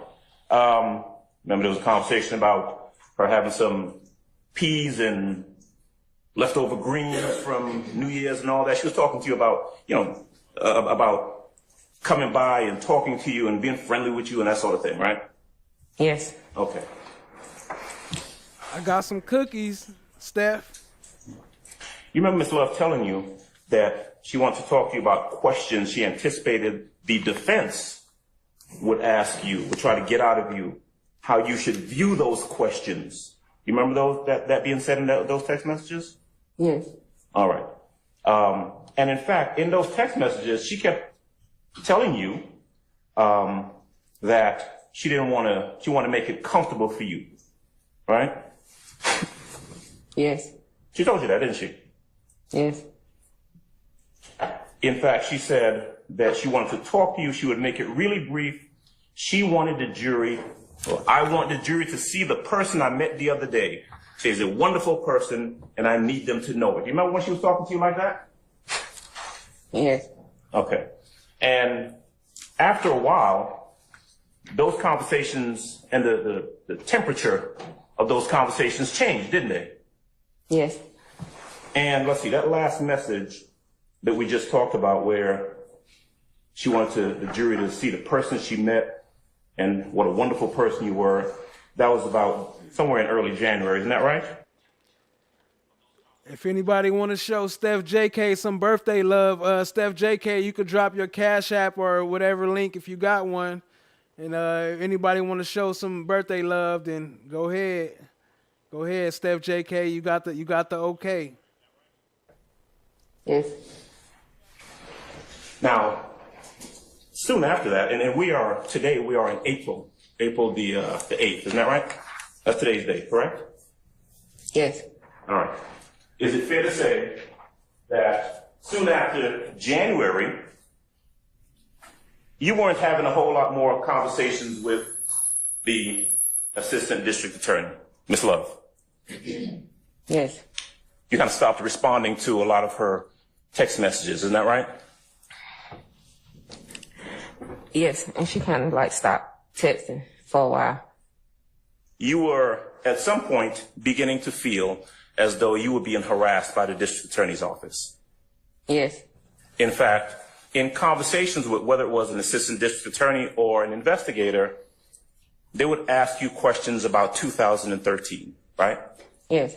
You would continuously tell them, look, I don't remember, or I don't know, I don't have nothing to say about that. Is that true? Yes. Nonetheless, they kept asking you questions and telling you that they wanted you to come in and testify, right? Yes. Is it fair to say that most of their questions, everything that was asked about you, was geared towards what you could say about Jeffrey Williams? Can you repeat it? Is that what they were asking? Were they trying to see what it is they could get you to say about Jeffrey Williams? Yes. With Ms. Knight's assistance, actually, never mind. Approach the witness again, Judge? You may, sir. Thank you. Stage 33, Alpha. Let's see. In addition to Ms. Love, you were also talking to other investigators in the office, correct? Yes. Talked to Investigator Long, right? Yes. And talked to Investigator Hamilton. Yes. Got to Hamilton in a while, but there was a conversation that you had with an investigator somewhere around February, right? So now we're jumping from January when you're talking to Ms. Love to February where you're talking to an investigator. And at some point you sent a text message, right? Where you said, okay, I'm about to get a lawyer now because I keep telling y'all I don't have shit to say, and y'all keep harassing me and my family, but I'll be there at 9:30. You remember that? Yes. Okay. So we moved from November, and you're talking to the DA's office, right? Yes.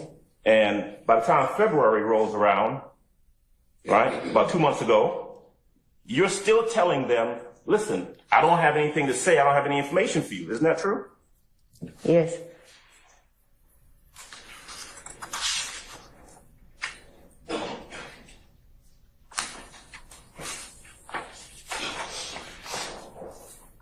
Investigator Hamilton. At some point, you start having some conversations with Investigator Hamilton. Is that correct? Yes. Okay. State's Exhibit 34 Alpha Alpha, please. Ms. Knight would be kind enough to go ahead and put that up on the stand for me, on the screen for me, please. Now, whether you knew him as a investigator or an attorney, what you knew for a fact was that Hamilton worked with the DA's office. True? Yes, I thought he was a attorney. I wasn't sure what he was. Okay, but I mean, certainly you knew that he was calling you and asking you questions and interacting with you on behalf of the district attorney's office. Isn't that right? Yes. And there were times where you would have conversations with him by phone, right? Yes. And I mean, actually talking on the phone, correct? Yes. There were times when there'd be text messages exchanged, correct? Yes. And in regards to your testimony, your testifying, right? Would you agree that your manner of testifying, the way you feel about testifying, has something to do with the way the district attorney's office dealt with you? Objection, Dave. I stand a question. You can rephrase, sir. Yes, sir. Well, certainly you had conversations with Hamilton, right? Yes. Now, is it fair to say that although we saw these some, and we'll talk about them in a bit, some text messages that were put up on the screen, right? They don't capture all of the interactions between you and Hamilton, right? No. Now, were you imagining it when you said that you thought that Investigator Hamilton was acting like he wanted to date you? Objection, Your Honor. The form is a question. I stand a question. You can rephrase, sir. Yes, sir. Let me pause on Hamilton for a second. I want to go back and ask you something about Miss Love and your conversations with her. You remember that you were asked questions about whether or not you were comfortable talking about this incident. Miss Love, you remember those questions? Yes. You remember that you said she made you uncomfortable, correct? Yes. She made you feel in your conversations with her like you wanted to harm yourself. True? Yes. Now, do you remember testifying that at some point there was some conversation you had with her about her, quote, getting you some counseling or getting you some help or something like that? Yes. Did you ever perceive that the counseling that you thought she was referring to was her locking you up to bring you here to testify? Did you ever think that was going to happen? No. I stand the question. They did lock you up though, didn't they? Yes. So that you could come in here and testify, right? Yes. Even though you told them, look, I don't have anything to say, I don't remember anything about this, right? Yes. I stand the question.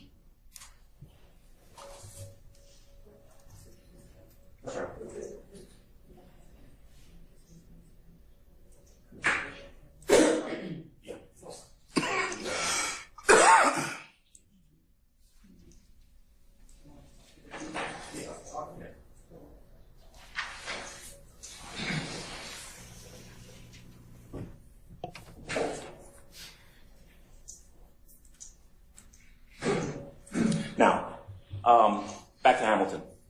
So you would agree with me that you were talking to this Mr. Hamilton about the same time that you were sending those text messages going back and forth that we saw in early February. Is that about right? Yes. Okay. So I want you to do me a favor. Look to your left, right, and I'll reference the screen up top.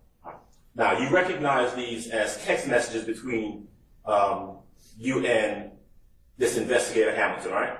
Yes. Now, in that first text message where he says, GM, now GM is good morning, right? Yes. Good morning, Mama. Hope you slept well. Now, is that generally how he would communicate with you, how he would address you? Objection, babe. I sustain the question. Did he address you as Mama on more than one occasion? Yes. And if we can go down a bit towards the bottom of that page. All right. So on Wednesday, February the 7th, at about 5:48 p.m., he sent you a text message, this investigator for the DA's office, saying, call me one more time, then I'm out your hair for the night. You remember that? Yes. Now, how about the next one? That same night, Wednesday, February 7th, 6:45 p.m., where he says, hit me up if you're bored later. We're not going to talk shop. Remember that text message? Yes. Did you talk to him later? And he from the DA office. This is the dude from the DA's office sliding into her messages saying, what's up, mama? Later on? Yes. All right. All right, it's probably more like, what's up, mama? How you doing, mama? Did y'all talk shop? Yes. What do you want to talk about?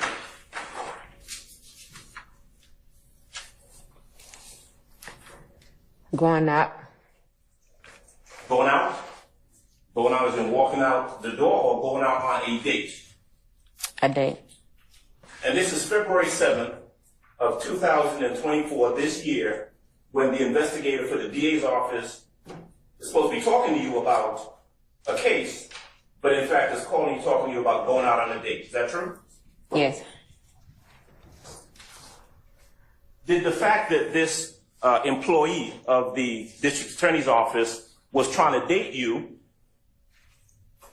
come into your mind as you're thinking about whether you have to come in here and testify or not? Yes.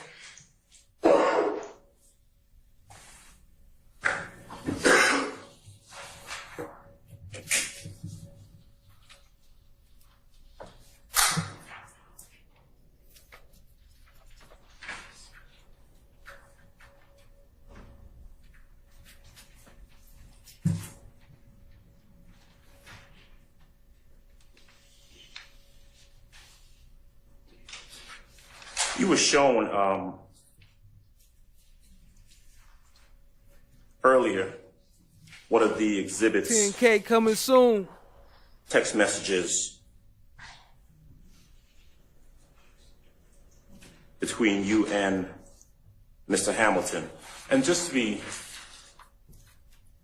clear, I asked you a little bit earlier about how many times it is that in these conversations with you he referred to you as mama. Let's see. Tuesday, February 6th, sends you a text message, mama, thank you. Mm-hmm. With a fist, a little fist sign, right? Yeah.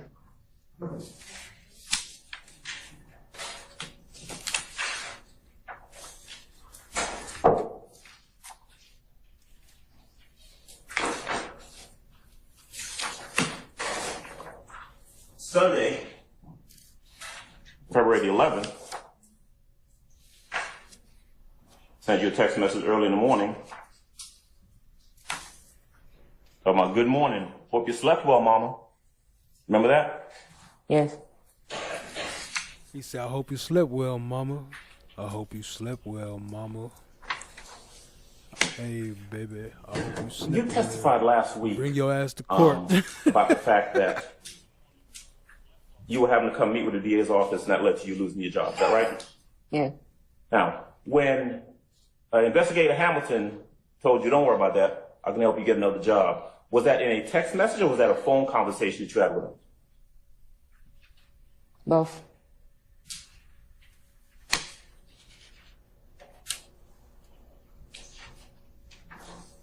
Now, as we move forward into March, right? There was that period of time where you were supposed to come in and testify. Is that right? I think so, yes. And you were in communication with Investigator Hamilton. Is that right? Yes. Now, do you remember last week when you were being questioned by the state?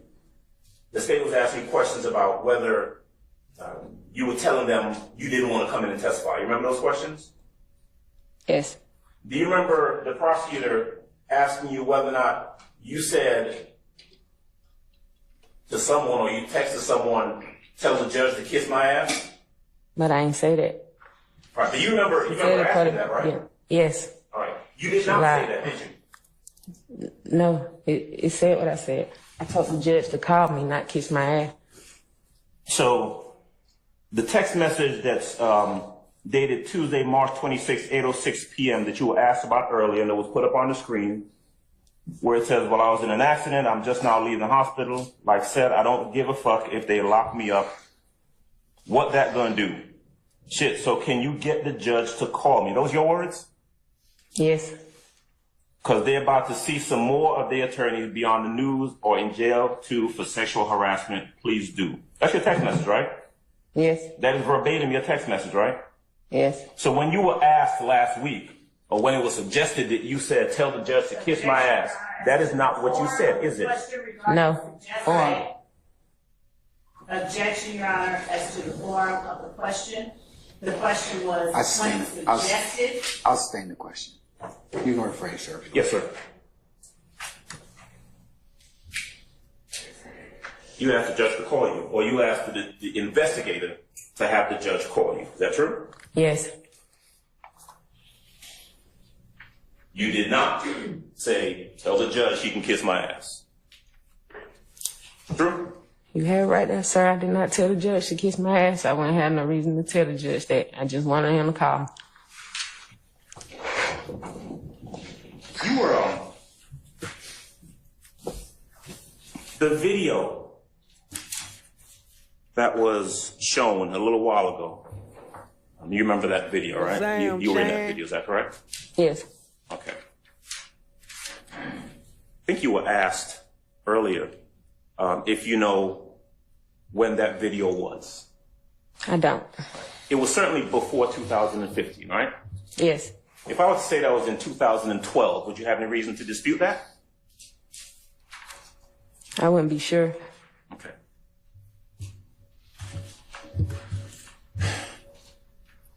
At any of the times when you met with and spoke with anyone from the DA's office in regards to coming in here and testifying, were you ever shown that video and said, hey, we're going to show you this video so you can help enlighten the jury about this RICO case?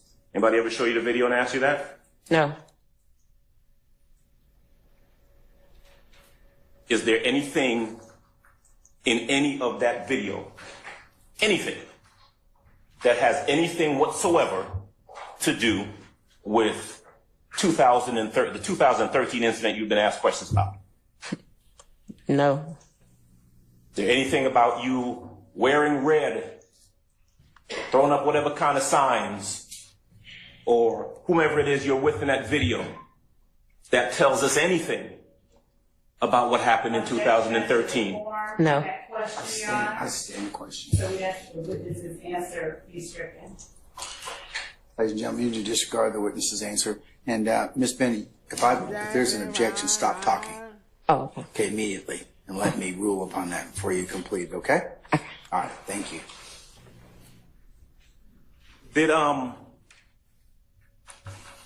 Was the first time that you saw that video when it was played here in court? Yes. First time you were asked any questions about it when it was played here in court? Yes. Did Mr. Hamilton ever show you any videos or any photographs at any time that he met with you? No. Did he, Mr. Hamilton or anybody else, ever ask you any questions about gang or gang affiliation or anything like that when they met with you? No.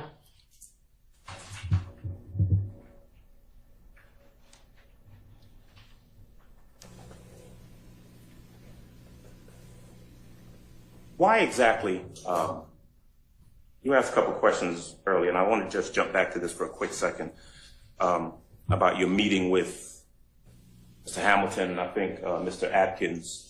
You remember being asked those questions a little while ago? Yes. Okay. Why exactly were you reluctant to meet with folks from the DA's office? Were you? Objection as an answer. Sustained.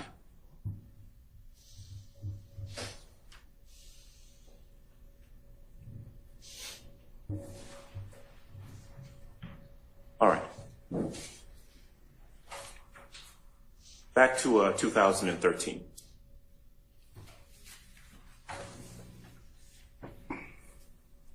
Back in 2013, is it your testimony that you do not recall the incident that you've been asked about from 2013? Objection as an answer. Sustained. Yes. Madam, remember, if there's an objection, stop talking. Okay. Jury to disregard the witness's last answer. When you were being questioned last week by Ms. Love, and you said that the DA lied, what were you referring to?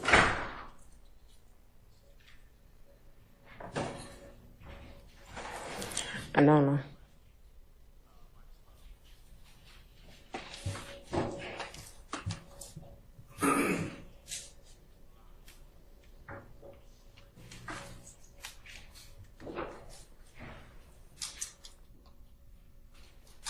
For those who haven't seen the Mondo P text, I'm gonna pull those up again real 2013. quick.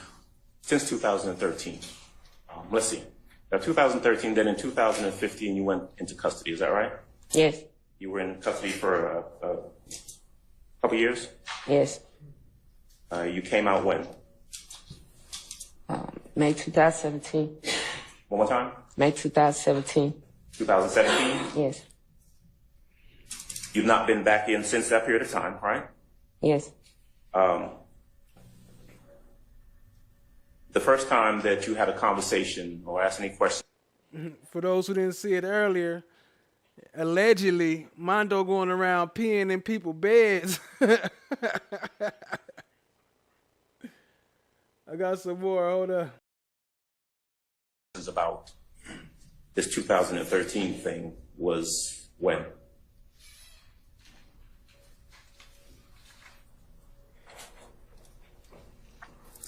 I think last year. Last year, 2023? Yes. Are you aware that this 2013 thing that they've been talking about is not even part of this indictment? Objection, Your Honor. I sustain the objection.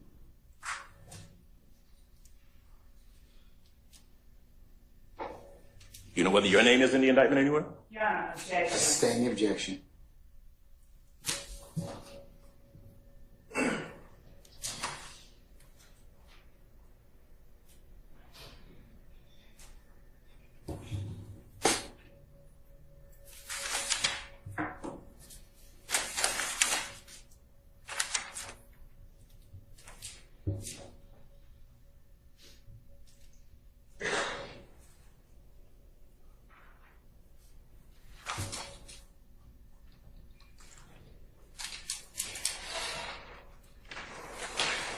And this video, right, that you saw a little earlier, remember you were asked a couple questions about sex, money, murder?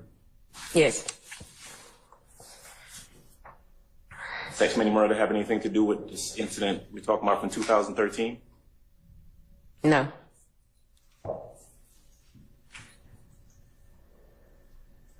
One moment, please. Yes, sir.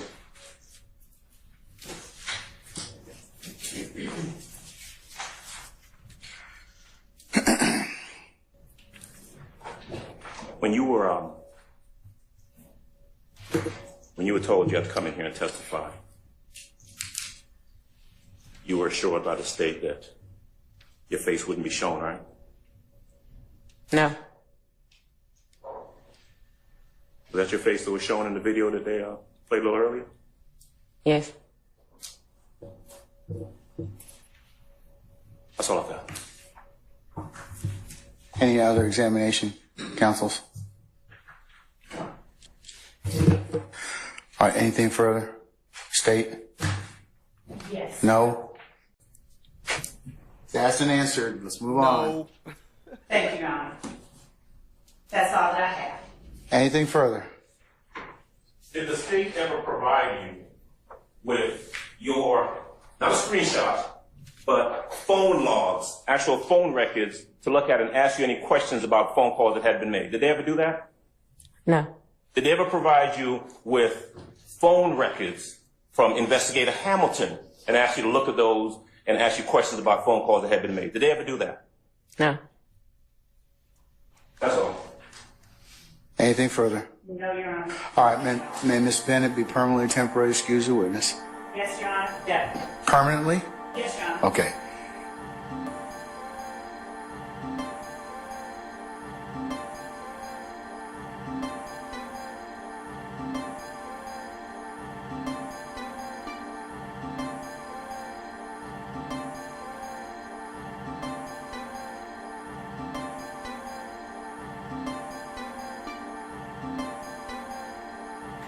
Appreciate y'all. Shout out to all the new members. Shout out to all the new subscribers. Everyone for coming to hang out. Suge Brady Glanville right there.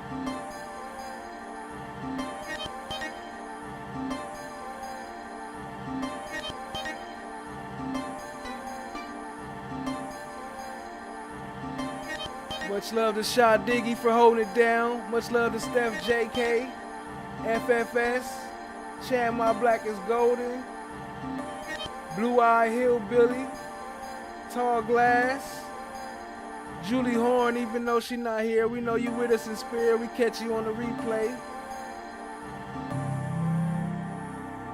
Jesse from the Nap, Kristen Vasquez, Loa Ducky. Appreciate y'all coming through, family, showing love. Happy early birthday again to Steph JK.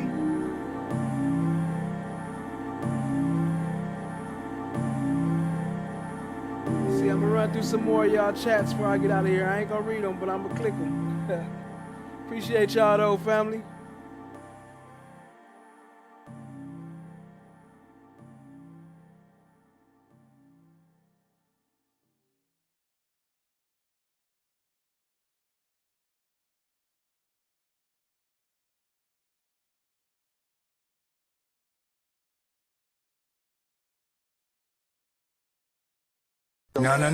No. Why didn't you, as an officer of this court, tell me? And that's not what the point is. The point is, you as an advocate, is you should have told me. I got a problem with you now. I got a problem with you now. I would suggest you don't say any more. Now you want to have it both ways. You can't do it. Both sides have an equal responsibility under the rules. It's professional responsibility. All right, have a seat, sir. Thank you. How fast things have changed. How fast things have changed. How fast things have changed. Now I see you running, coming for my come up. Broke out all your shackles, turned it to some armor. Used to be the judge, but now you have no honor. To die with your pride is to live with all your karma. Now you understand. Now you understand. Another night of fun. There's a lot of fun houses about it. All right. Anybody else have any other issues as to... Uh-oh. Fulton County has no problem coming in here and cuffing all of us, okay? Don't be an idiot. Are you trying to tell me about myself? You homeless, Ern. You don't even have a mirror to look at yourself. Here. So I know you all about your principles. But can we just please just listen to Ern so we can get out of here? It's 4 cops on the other side of that door. You know if they come in here, they're gonna get your ass on a whole lot of other shit. You lying ass bitch. I knew it. Mama, I hate you. Don't you never come back to my house, And no. I hope they blow your motherfucking ass to smithereens. You better hope they do, bitch. You better hope they do. This nigga kidnapped me. I think I'm entitled. You want answers? I want the truth! You can't handle the truth! What are you, fucking nuts? You thought...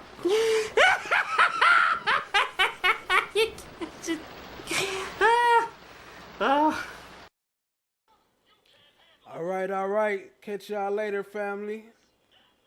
Yeah, I got you, Steph JK. I hit you on the email. Even though my email is in the description. But I got you. Much love, family. Appreciate y'all showing up, showing out. Appreciate all the love. Until next time, we're going to get it in, family. All right, 100.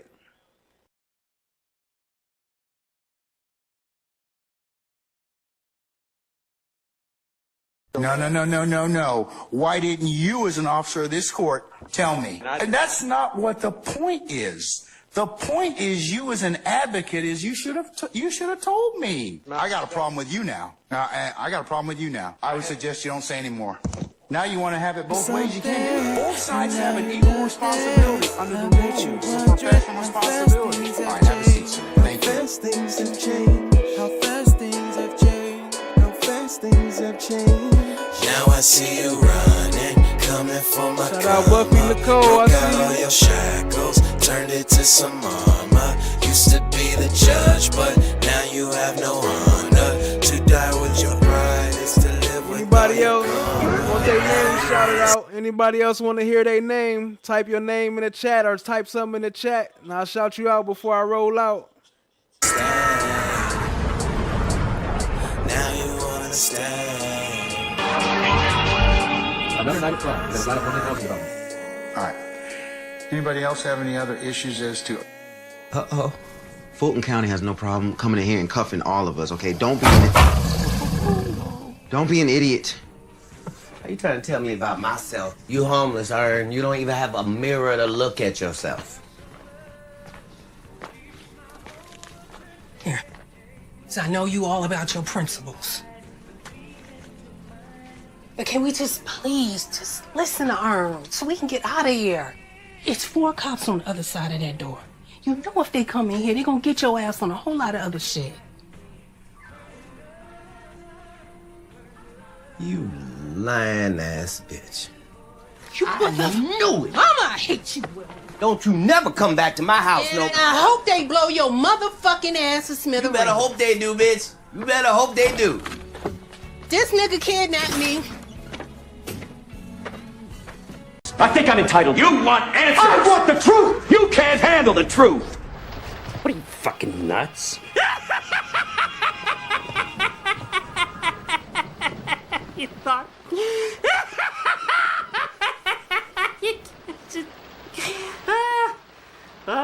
Also, shout out to Cat Not Williams one more time for the 10 memberships, and shout out to FFS for the memberships also. Shout out to all the new members. Appreciate y'all all. We out, fam.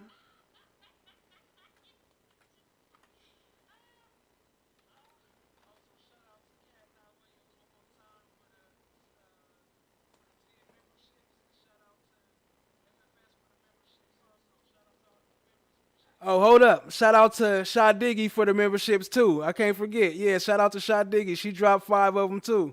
Appreciate you, fam.